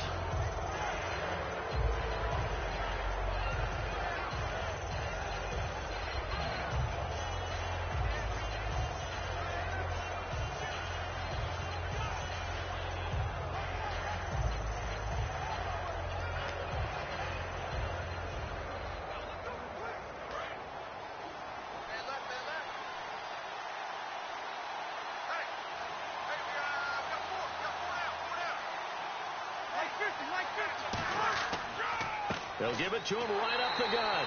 And this has been a recurring theme tonight for sure. Nowhere to run.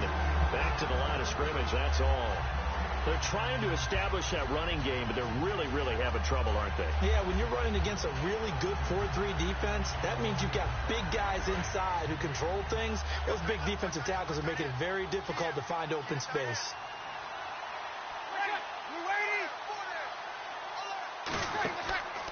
Gonna give this time to the tailback.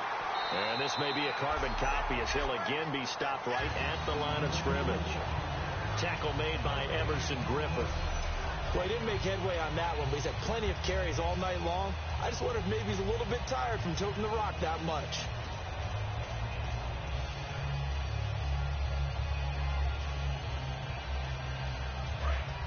Looking to jam the receivers at the line here. Press coverage look defensively. And the Vikings with an extra defender in the secondary on third. Playing coverage here. Breeze now. He's got time in the pocket. Sideline throw, it's complete. And a nice job there of keeping the toes in bounds. Was that a receiver? Yeah, actually it was. It was a running back who was a receiver on the play. I think he's been spending time in the receiver drills getting his feet down. Well, those guys out of the backfield, they got to be good, agile with their feet. He showed the agility there with a toe tap. No doubt about it. It's like he'd run to ballet school. Got the toes down and stayed in bounds.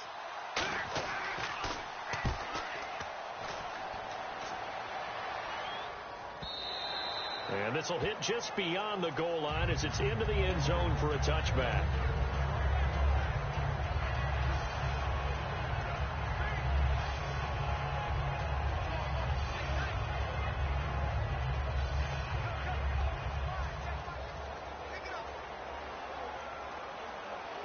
And now out comes Minnesota. They're out in front. Last time they had to punt it away. We'll see if they can add to their lead now. They don't want to go out and punt it away again. This team now wants to get a cushion, put people away. They want to run their offense and have it end up in the end zone. 5 yards on the catch there, brings up second down. He had time, was able to survey the field and find a soft spot in that zone coverage. And that's where it gets difficult for a defender, Brandon. You go to your spots on the field that you have to cover, and when the offense finds an area that you're not in, that's where they throw the football. So they complete the pass, and now they face a second down.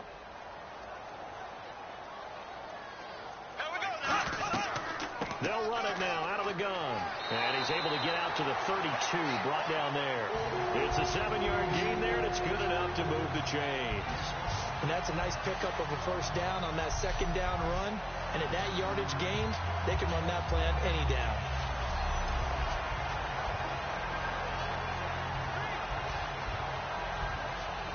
So they pick up the first down after the run, and now they approach for the fresh set. Offensive line wasn't set. There's the flag, and 5 yards back they go. Quarterback has to look around and make sure that his team is ready to go. Sometimes the quarterbacks go faster than is necessary. Still first down.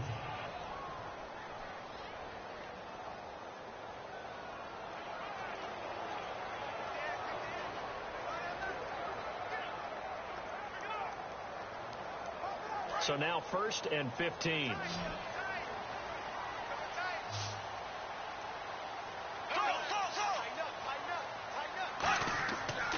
A run. It's Murray.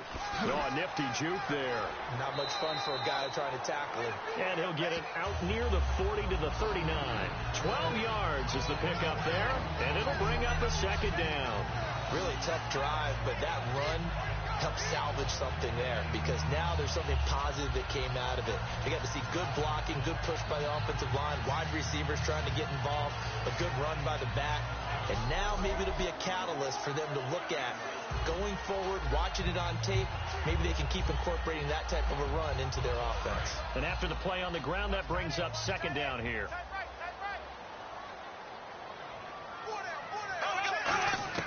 Second down, Bradford. Finding a safety valve here. That's complete. And to the 42-yard line here and brought down there. Everyone's got to be able to catch the football. Doesn't matter what position you play, but if you're on offense, be aware a ball may come your way.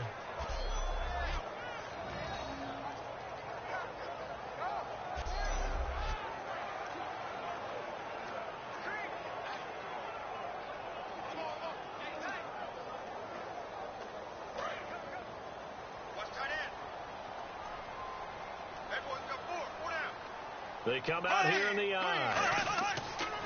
And they'll try the ground game here with the running back. And he brings this up to the 46. Good enough for the first. It's a gain of 4 there, and it gives them a new set of downs. I always appreciate runners who understand situations. That was just 3rd and inches. No reason to dance around in the backfield and try and break off a bigger play. Just go pick up the first down, and that's exactly what he did.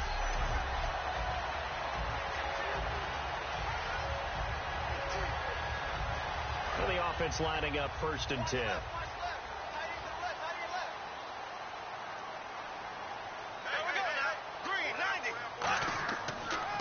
And on the ground they go with a running back. And able to push his way forward here for a good little gain. 5 yards on the carry. Good pickup on first down.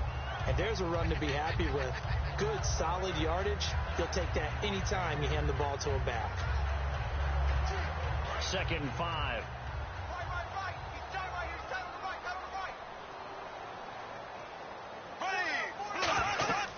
They'll run it now out of the gun. And he's brought down. 12 yards there as they move the chains.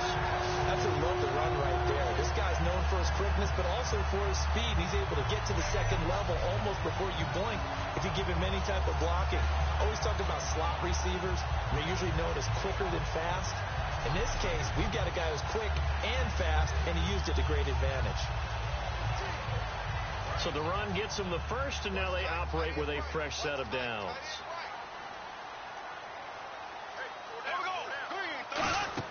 They go play action here on first down. This will be caught inside the 10. And he'll get into the end zone. Touchdown, Minnesota. Laquan Treadwell, 36 yards. And the Vikings find a way to stretch their lead. And he showcased his blazing speed on that one.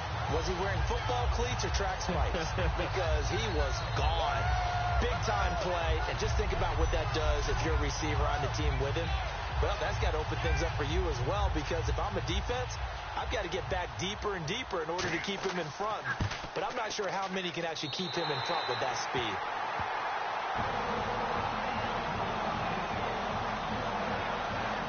So that drive goes 8 plays, and it all culminates in a touchdown for Minnesota.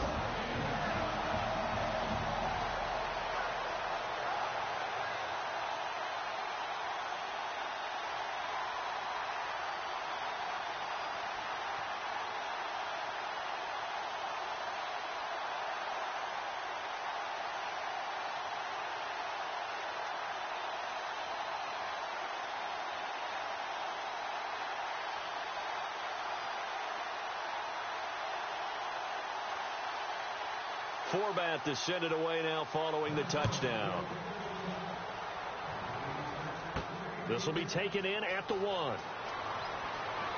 And he'll take it past the 25 and up to the 28-yard line.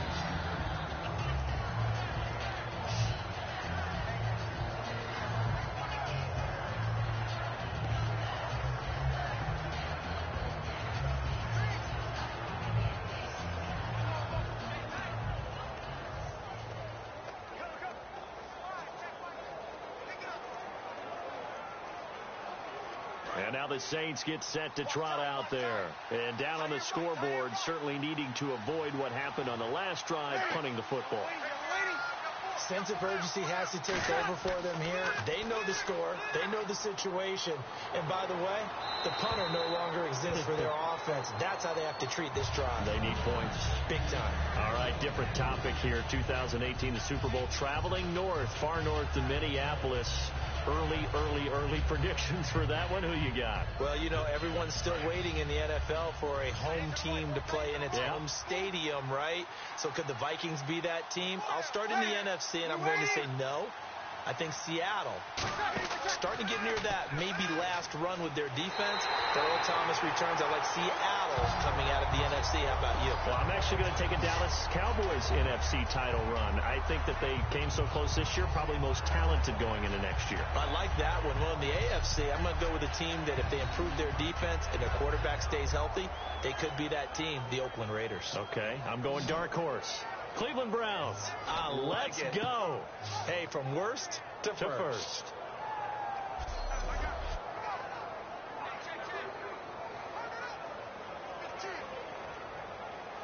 Second down, sacked by the defense. What type of pressure will they bring here on third? We'll see.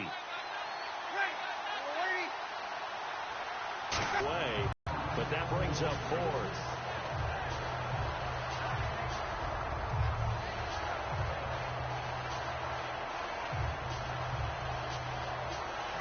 Here's Thomas Morstead now, standing just outside his own goal line.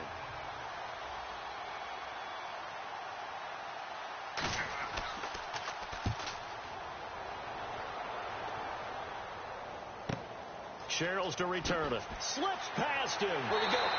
Nice job bringing that one back. 14 on the return. And it'll be Viking football here as they take possession. The Saints defense getting ready here, heading back onto the field. They have to recover a little bit. Last time they couldn't stop the run. They really couldn't stop the pass either. And it wasn't just physically. It's mentally, because the offense appears to be a step ahead of them. No matter what they call, it's working. So they've got to get something figured out. And usually you need a big play to get things turned around. They gave up the touchdown on that balance attack last drive. Now this drive.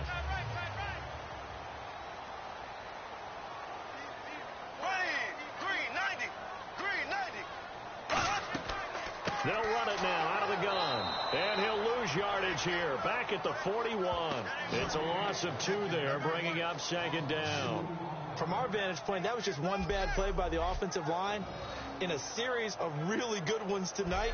But I know that they're going to be really ticked off. It's a lot like a baseball pitcher losing a no-hitter late in the game. And the offense moving in the wrong direction here now as they face a 2nd and 12.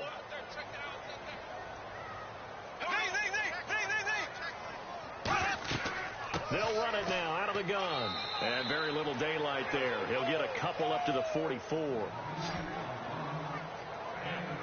Well, praise has to go to the guys on the offensive line because they've had a very nice, productive day running the football. How about that poor defensive line? They've been knocked around the entire game, and while they slowed them down on that run, can they continue to do so? Because they haven't had much success throughout this ball game. The Saints with an extra defensive back here on 3rd on the field. Could they blitz? Surveying the field. Still back there. Oh, the ball comes out on the hit, but they'll say it's incomplete. 3rd down is a down. Both sides know they absolutely have to win. And the name of the game for the defense is pressure on the quarterback. But pressure on the quarterback with contact, that's how you end up winning it. Here's Jeff Locke now as he's on to punt for Minnesota.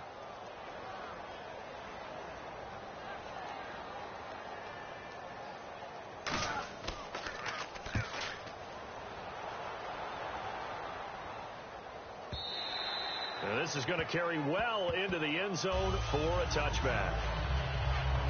The Saints offense now, they get ready to head back onto the field. And with this deficit, you can't have too many more drives like the last drive where you had to punt it away.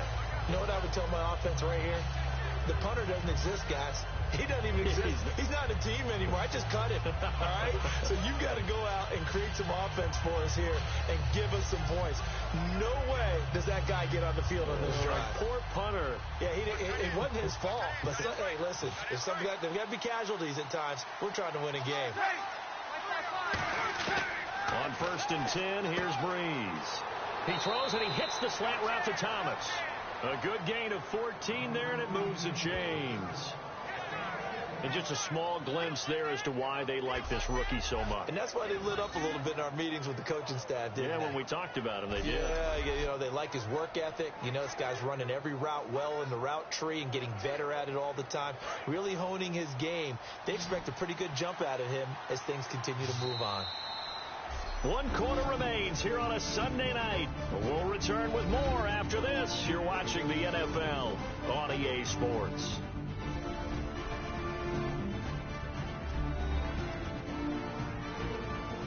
Back now at beautiful new U.S. Bank Stadium. It's the Saints who hold the football, but they're trailing as we begin the 4th quarter of play.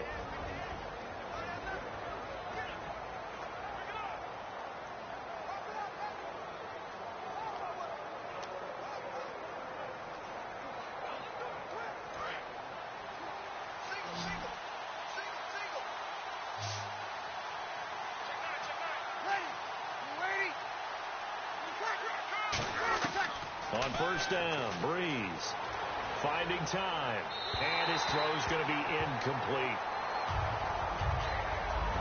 They got pressure there and only rushing 3. And there's a defensive coordinator right now who is celebrating not just getting home with 3 there, but realizing if that's the type of pressure he can get in the entire game, then his pass defense is going to be excellent. You're dropping 8. Where are you going to go with the football? They'll come out in the pistol. On play action, now Breeze. Toward the sideline, and look at that catch. Dragging the toes, and that's going to be a 1st down. Well done. Let's make this one simple. What a catch. especially the finishing part of getting his feet in bounds, toe tapping, and, of course, foot dragging. A little tapestry, if you will. Oh, I like it.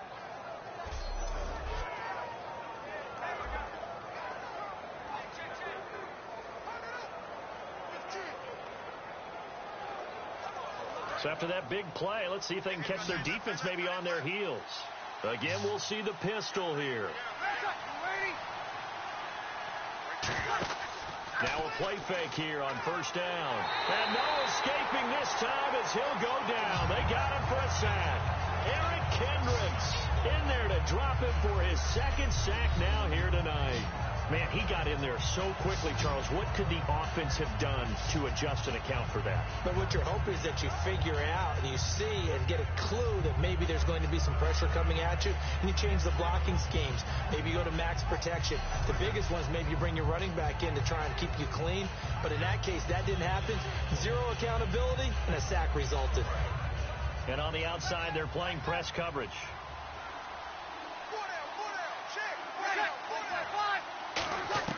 Now Breeze throwing on second down. Thomas has got it. Complete. They get 11 back on that one. It leads to third down.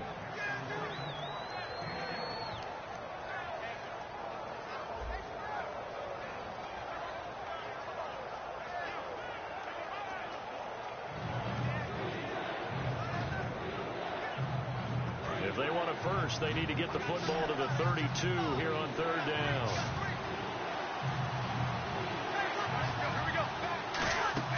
The play fake to Ingram. Now it's Breeze. He's got time. Oh, a battle for it here, and this will be caught. 17 yards on the pickup there. The drive will continue. It's a first down. And in a two-score game, obviously, every play, every third down, like we saw there, magnified, big pickup. It was a huge pickup. What they really want, though, is to not even get to third down. They've got to maximize time and conserve as much as possible.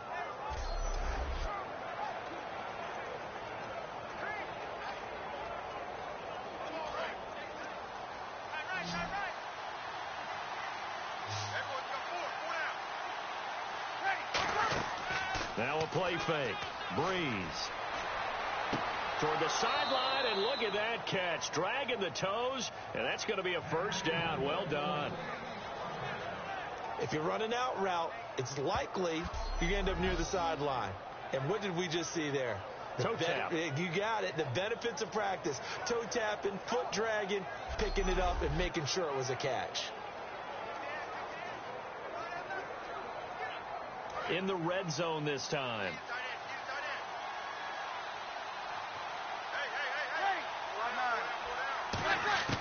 Now Breeze again.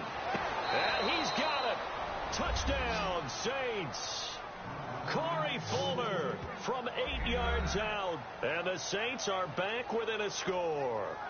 So a tiptoe catch back in the end zone, so tough to do, but he made it look pretty easy. Certainly did, and the back of the end zone is treated the same way as the sideline. You have to get your feet down in bounds for it to count as a catch. How about the backgrounds of some of these guys, though? Did they work on it? Maybe some of them were ballet, some dance, who knows? Yeah, you and I were talking the other day. I remember one of my favorite kids shows growing up.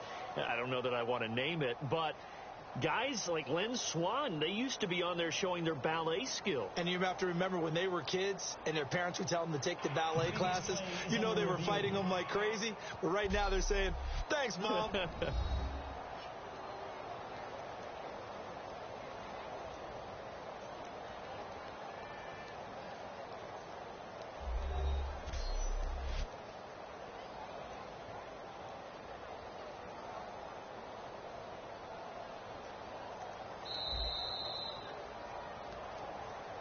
After reviewing the play, the ruling on the field stands. It took them an extra look, but they found out it is a touchdown indeed. The official says this one counts. Now the extra point. It's up and good, and this now becomes a 24-21 ball game. So the drive winds up going 75 yards in 7 plays. And it ends with a touchdown for New Orleans.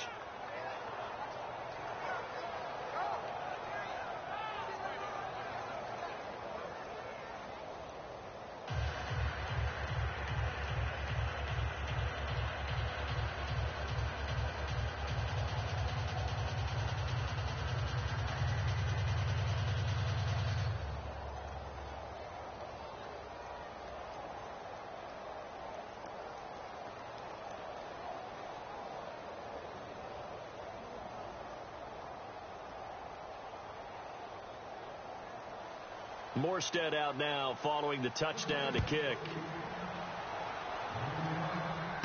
This is taken at his 4. And a good return as he'll be stopped just shy of the 30-yard line. And now out comes Minnesota. They've got the lead. Last time had to punt it, though. What's the key to this drive? I think it's leverage. Leverage. Big guys up front. You know the motivational speech on the sideline is, guys, give us an opportunity. Protect the passer, create space for our runners, and let's go ahead and get these guys. Low man wins. Let's go do it on this drive. We'll watch that leverage on this drive. Double tight, guys, double tight. Pull down, check. There we go. Green, 90. Green, 90. Murray. And he'll be tackled at about the 35. 5 yards is the tally on first down. That brings up 2nd and 5. The fourth quarter here, they've got the lead. They want to keep it on the ground. That's what they're doing. Smart football. Keep the clock grinding. Keep it going. But you got to figure now, they're going to see more people stacked up at the line of scrimmage as they try and bleed it out. Green, 39. Green, 30. Now Bradford on 2nd down. He's got time in the pocket, and he's just going to get rid of this thing. To no one here. He throws it away, and now it's 3rd. Let's face it, perfection is something we all chase, whether it's playing this game or whatever we do. Hard to attain, but that's what they were searching for as that pass goes incomplete. Tight, watch left. Watch left. 3rd and 5, so they bring in an extra defensive back. Expecting pass. 45. Bradford from the gun on 3rd down. That's caught by Treadwell. And he's got the first down as he's up to the 45-yard line. A nice pickup there, 10 yards, and it'll move the sticks. And that pickup of a first down, that's going to leave a mark because they really needed to stop them there, didn't they? So frustrating. Defensively, you're a play away from getting that football back here down late. Tough. Now they've got to find a way to create a turnover or takeaway. Otherwise, this one will probably get away from them. Hey, we got 4. We got 4 down. Left. Here's Murray. And taking it across midfield and inside the 45. Give them 11 on the gain there, and it'll give the Vikings a first down. When a coaching staff sees their team run the ball this successfully in the fourth quarter, they're really excited because you can plan for a running game all you want and want to press that advantage when you get it. But for the most part, it's a little bit of a surprise. And right now, they've got to keep that going, want to continue to grind out the clock because it's definitely in their favor at this stage of the game. Can they close the game out and continue to do exactly what we just saw there, and that's run the football. And he's going to get stopped up quickly. Give him a yard down to the 43. And in this situation with the lead fourth quarter, they're liking keeping the ball on the ground, I'm sure. That's just smart football, but you know the defense has to know it as well. They've got to stop them here. So now we're going to see that loading the box in a big way. 6, 7, 8, 9, whatever it's going to take. It's a little bit more pressure on your big offensive line. And he is going to lose yardage here.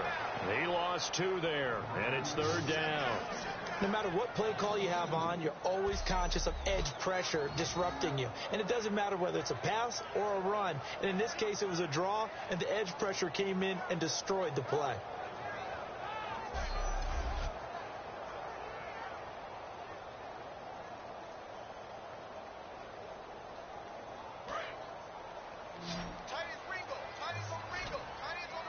Third and 11, 5 in the secondary now. Nickel look.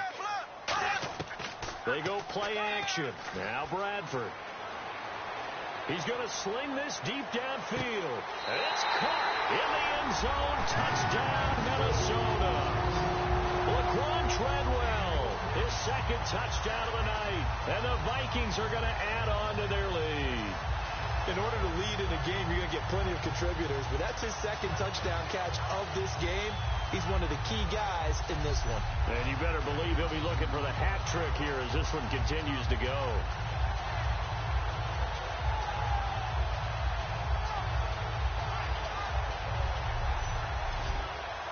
Forbath to add the extra point.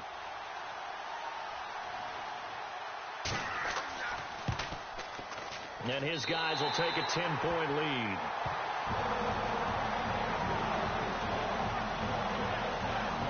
So that winds up a 7-play drive all told. And it's polished off by a Viking score.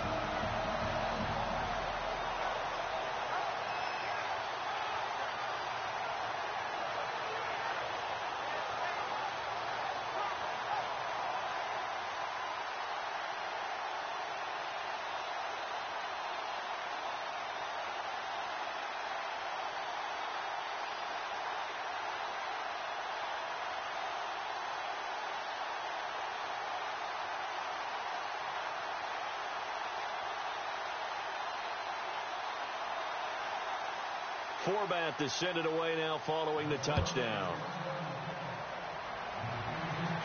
This is taken at the 3. And he will be marked down right there at the 20-yard line. Our eyes shift now to the Vikings defense.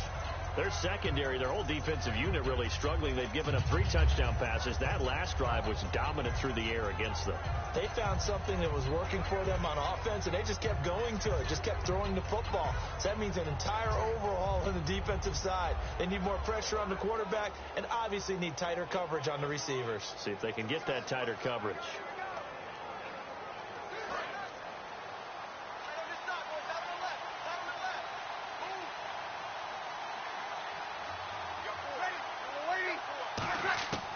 Breeze now on first down. Surveying the field. And they will not get the connection there. It's incomplete.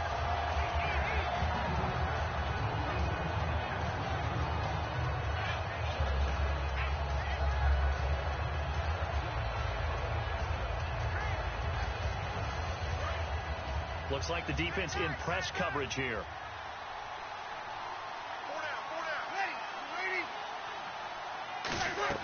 Breeze will try again on second down. Looking left side and completing it to Thomas. 8 yards on the completion, but now they face third down. When you see zone defense and you know you've got a drag route on as your primary call, you've got to be really careful as a passer about how far you let your guy go because he might wander into some tough coverage.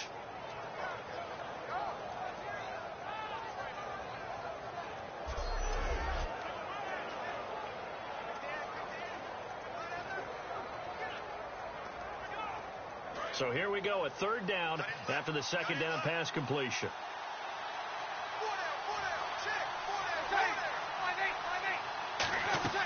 They'll run it now out of the gun. And some room to maneuver. And brought down, but not before he was able to break the tackle, and the extra effort moves the sticks. Whether it's what we call an even front or an odd front, and an odd front's real easy to figure out. If that guy is lined up over the nose of the center, typically that's an odd front defense. Odd number of people, meaning 3-4 versus the 4-3, which is an even front. You've got to control those guys in the middle. Whether it's the nose or the 2 defensive tackles in a 4-man front, if those guys can't get moved, you cannot run the ball in the middle of the field. And in that play, they were able to actually take care of business. Breeze now on first down. Oh, he's able to outmuscle him here as he pulls it in. And a nice gain of 21 yards. All the yards, completions, just another play that's a feather in the cap of the great career of Drew Brees. And wasn't he supposed to be too small to be an effective quarterback in the NFL? Yeah, how'd that work out? Yeah, well, his footwork, I think, really sets him apart. Remember, he was a junior tennis champion, beat Andy Roddick, the future U.S. Open champion, back when they were in the juniors. I think that footwork really helps him be the great quarterback he is now. So here we go, 1st and 10 now. Watch left. Stop right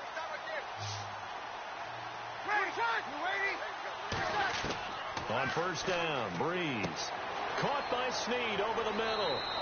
And this time not quite to the 30. He'll be down at the 31-yard line. In his career, he has a spell of 10 straight seasons, 4,000 yards or more. Only quarterback to do that. We're seeing more of it here in this one. We better not take it for granted, because what we're watching, it's vintage Drew Brees, but it still is excellent.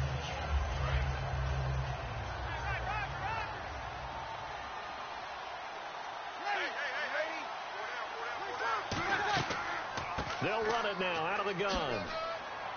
And he's able to get it down to the 25-yard line. It's a pickup of 6 and good enough to move the chains. Now that's the way to do it. Hand it to someone with vision and good footwork and add in a little bit of power, and you find a way to pick up first downs.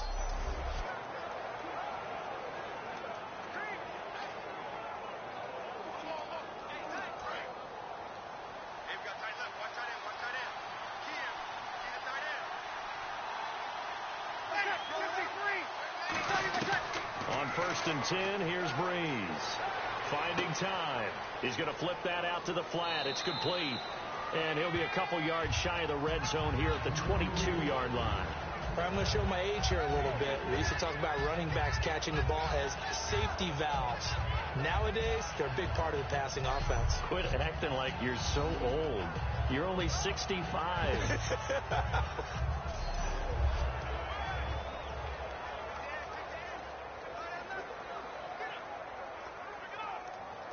Completed pass play. Now let's see if they go back to the air or to the ground.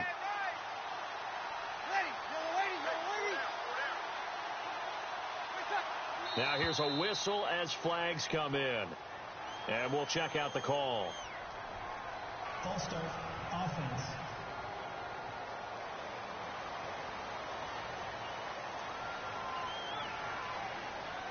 Still second down.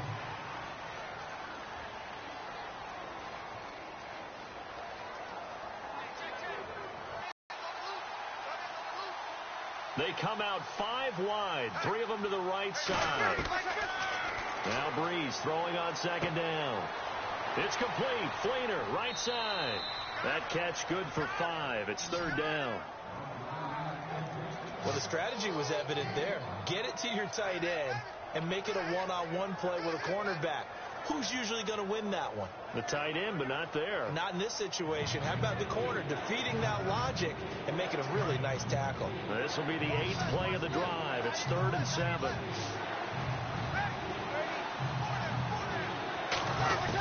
Now Breeze on 3rd down. And incomplete. The contact made the ball roam free and brings up 4th down.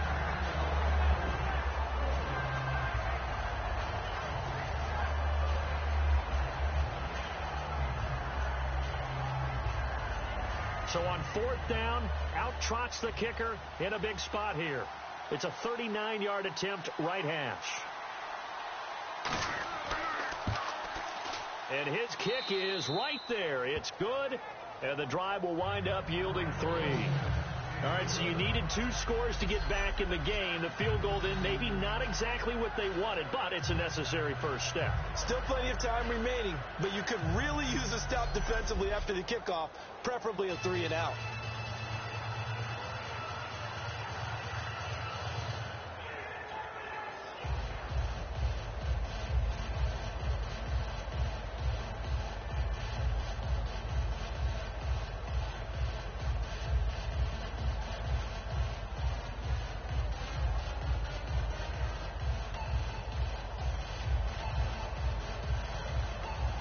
Morstead, the punter, out to kick it off. This fielded at the 2. Sheds a second man. He's building up some momentum, isn't he?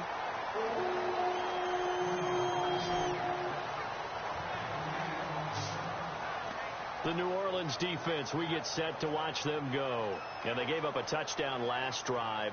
You kind of need to hit the reset button after every touchdown given up, Charles. I love that. And the way that you phrased it is perfect, because from series to series, you can reset how the game is going to go. If you gave up a touchdown before, it doesn't mean you have to do it again. And if you made a great play before, you have to reset again anyway, because they're going to attack. So I love the way you phrased it and put it out there. That's what they have to do in this series. Not like when you're playing a video game. You can't hit the reset button here. Let's go. No, you shouldn't anyway. That's for sure. Now a play fake here on 1st down. Over the middle, he's got Treadwell.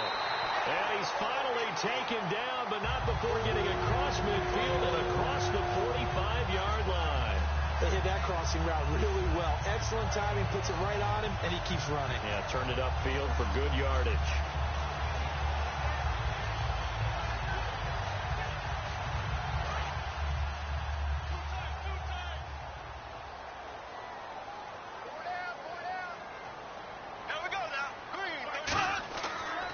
And they'll go with a ground attack here. And he's going to take it down to about the 35 here. A good run there on first down, and it'll leave them with a 2nd and 2.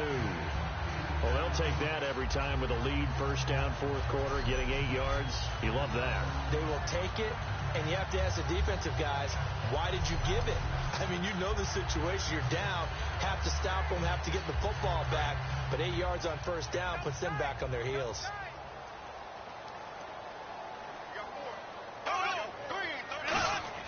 They go play action. Now Bradford. And that's incomplete.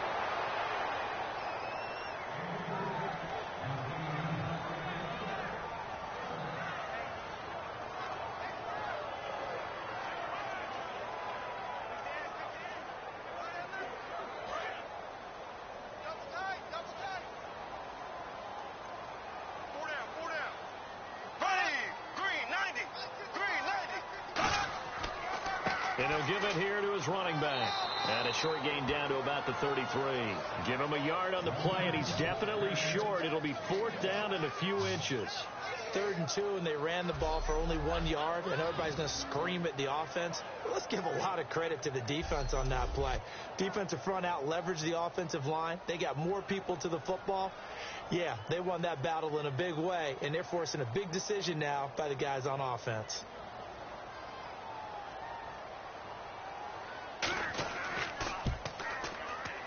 And I don't think this has the carry. It does not. It's no good. And this score will stay right where it is.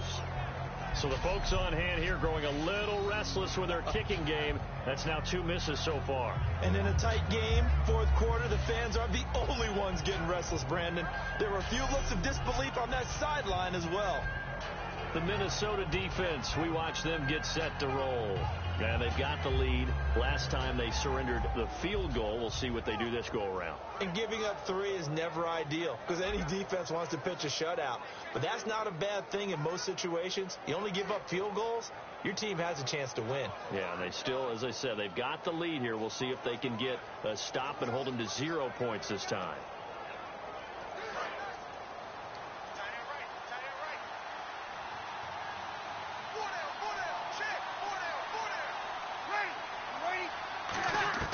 Throwing on first down is Breeze.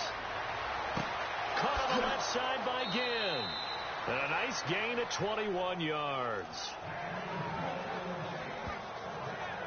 I know we just saw a nice throwing catch, but how about the big guys up front buying that time? Yeah, that's exactly what they did. They created time and allowed the space to happen, and it turned into a really nice play.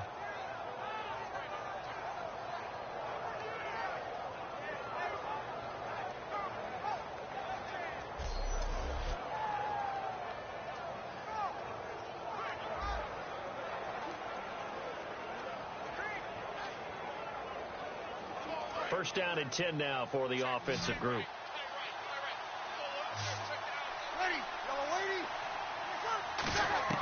Breeze now on first down. Caught right side. It's Snead. And he's going to get this inside the 30. They pick up 12 on the play there, and they move the chains. I think that's a big pickup for a first down because when you run a drag route against zone, you're sometimes asking for trouble because you might run into a defender. Yeah, well, there they ran into a first down, executed it to perfection.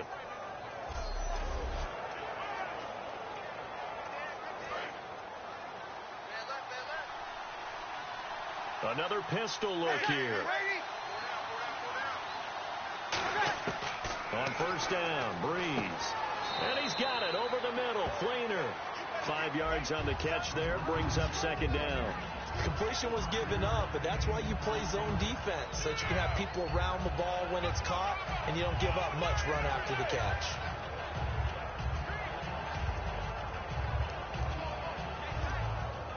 So second and medium, 2nd and 5 now.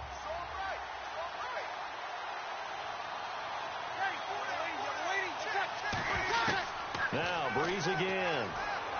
He's got time. Caught by Snead over the middle.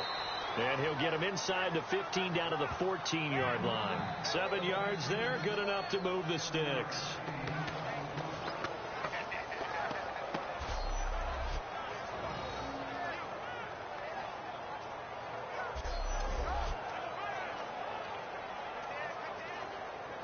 So this offense really needs to make something happen here late in the fourth with the football.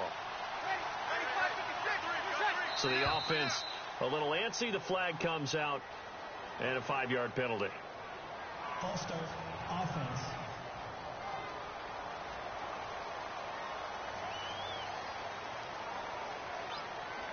Still first down.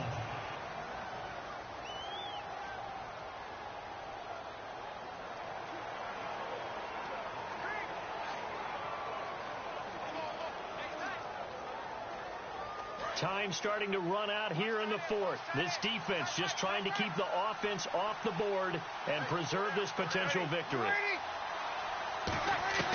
Again, it's Breeze. Throwing over the middle, but it's incomplete. The tight end Josh Hill was the target, and that'll bring up second down.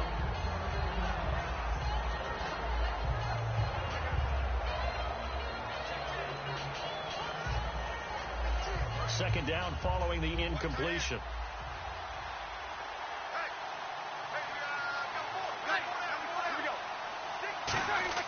Now Breeze on the bootleg.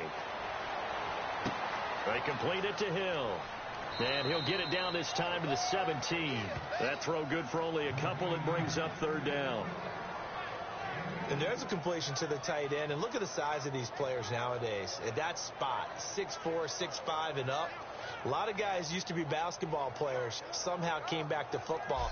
And that's really good for the game of football. You're getting better athleticism, great hand-eye coordination, guys who know how to control their bodies when they run their routes. And this will probably be the final play before the 2-minute warning. And they've got an extra defensive back out there now on 3rd and 13. They'll run it now out of the gun. Muscles him off.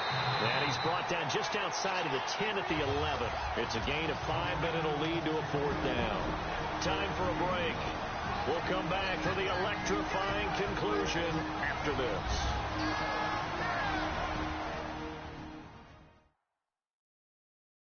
So it's Saints football as we get you reset. And they've got a 4th down now in a game that, to be honest, has been pretty much everything we could have asked for.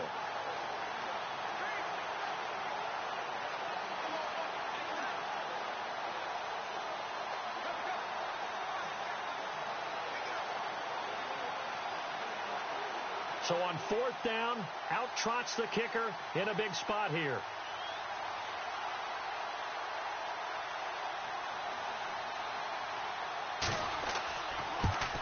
And this one is right through.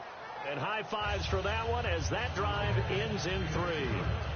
So an interesting call there to take the 3. I guess they're thinking their hands were tied, but in the 4th quarter, that field goal, it really might not help them much at all. Yeah, I mean, you still need a touchdown. Another field goal does you no good, so it'll be interesting to see what the media reaction is if the score stays where it is.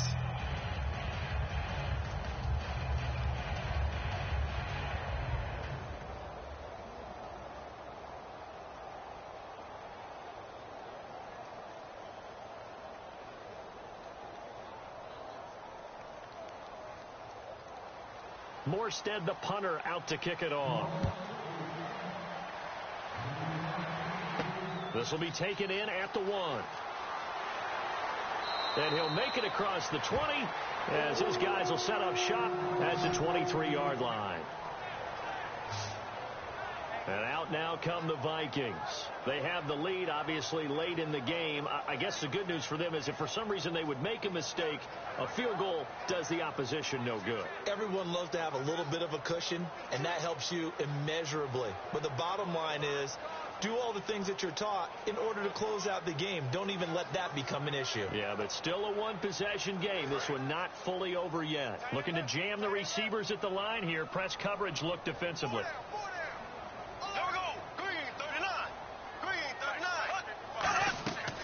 They'll run it now out of the gun.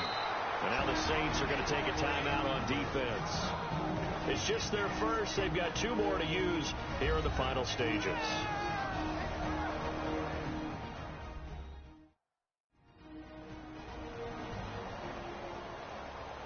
So a defensive timeout, chance to regather, regroup, and get set as we resume action.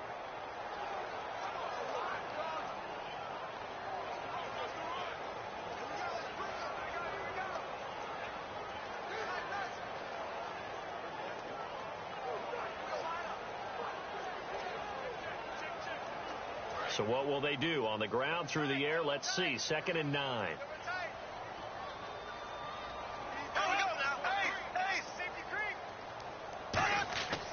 They'll give it to him right up the gut. And he'll get the Saints signal for another timeout. That'll be their second, so one more chance to stop the clock here. And we'll be back.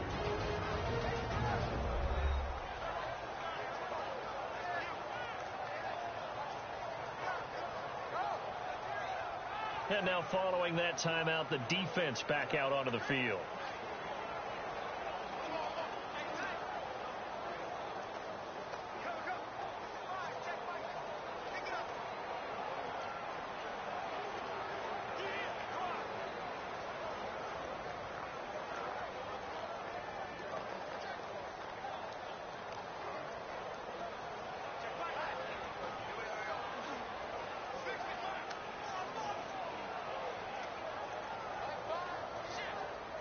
So following the run, we'll see what they do here on 3rd down.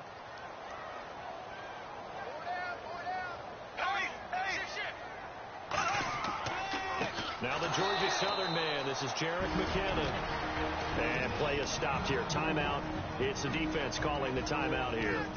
It'll be their 3rd and final timeout, so as they talk things over, we'll step aside.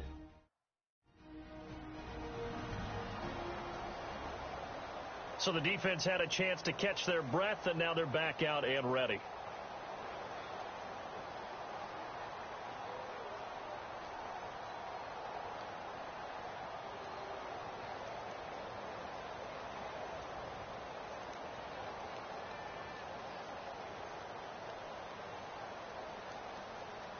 Here's Jeff Locke now.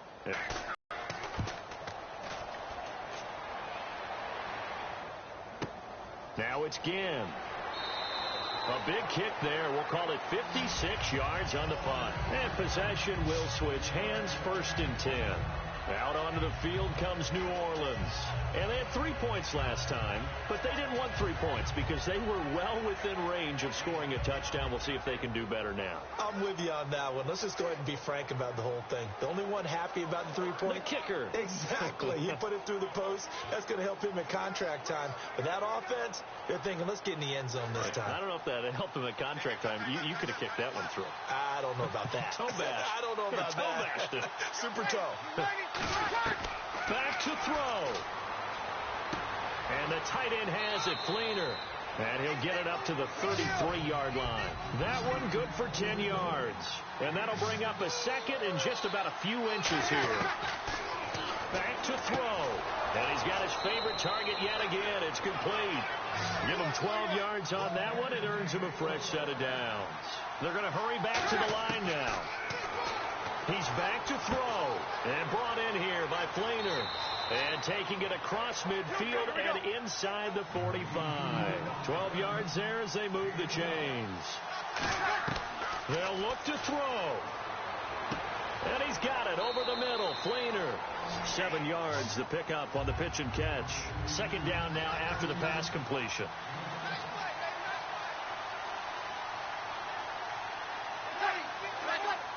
And with just over 40 seconds now remaining, he gets up and spikes it.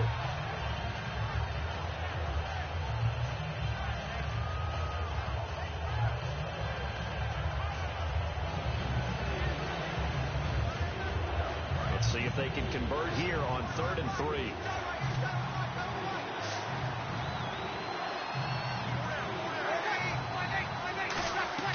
He'll look to throw. He's got time in the pocket. He's going to let it fly. He dropped it. Couldn't hang on in the end zone. So no 6 points, incomplete. When teams take shots at the end zone, you got to defend it the same way you would defend the first down sticks. You defend the goal line exactly the same way. They can't cross that. You play through the receivers, and on that play, that's exactly what they did and batted it away.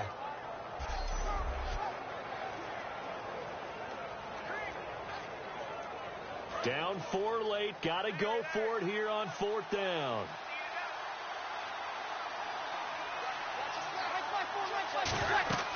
They'll run it now out of the gun. And he's able to get it to the 31, and that's enough for the first. It'll be a gain of 4.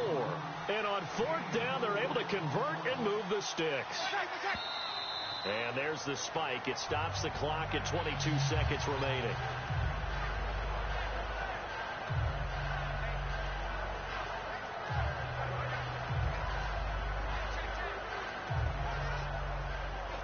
And on 2nd and 10 now.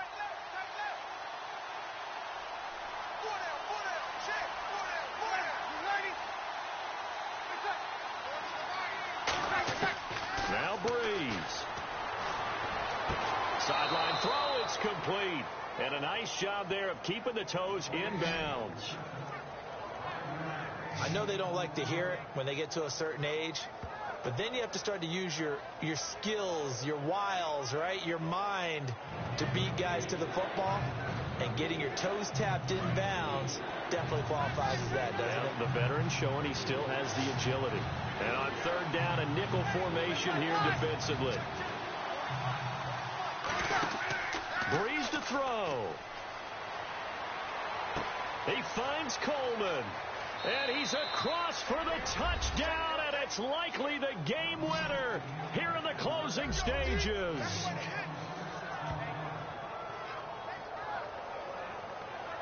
I think what we just saw in that drive, partner, is great practice, preparation, and poise. Not only did they score with little time left for them to retaliate, they chewed up enough time along the way while still getting the yardage they needed. That was an impressive drive. Very methodical. Now, barring something crazy on the kickoff, they've got this one. He's got it. And this is indeed up to a 3-point lead. So that one a pretty time-consuming 10-play drive. And it all culminates in a Saints touchdown.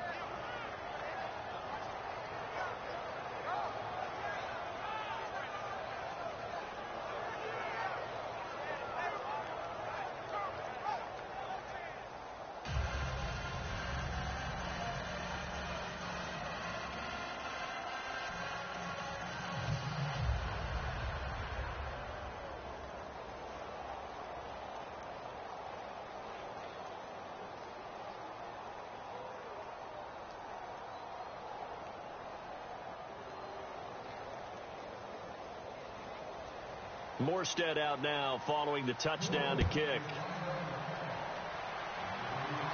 To return, here comes Marcus Sherrills. And a nice return sets him up pretty good here at the 30-yard line.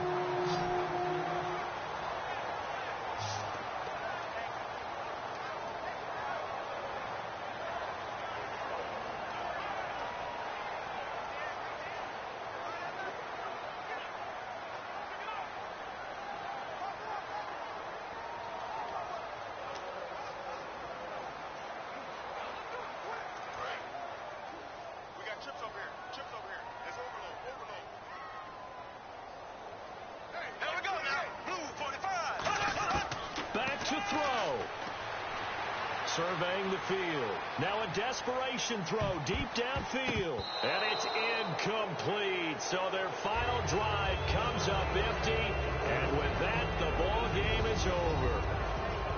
Well, going into the final play of this game, they knew that they needed some type of a miracle there at the very end, but they couldn't get it done. However, we were treated to really a spectacular affair. Even though they didn't finish it off, you're exactly right. They took us down to the last play. We're still, you're wondering, could it happen? Possibly, even though we both knew it was a long shot.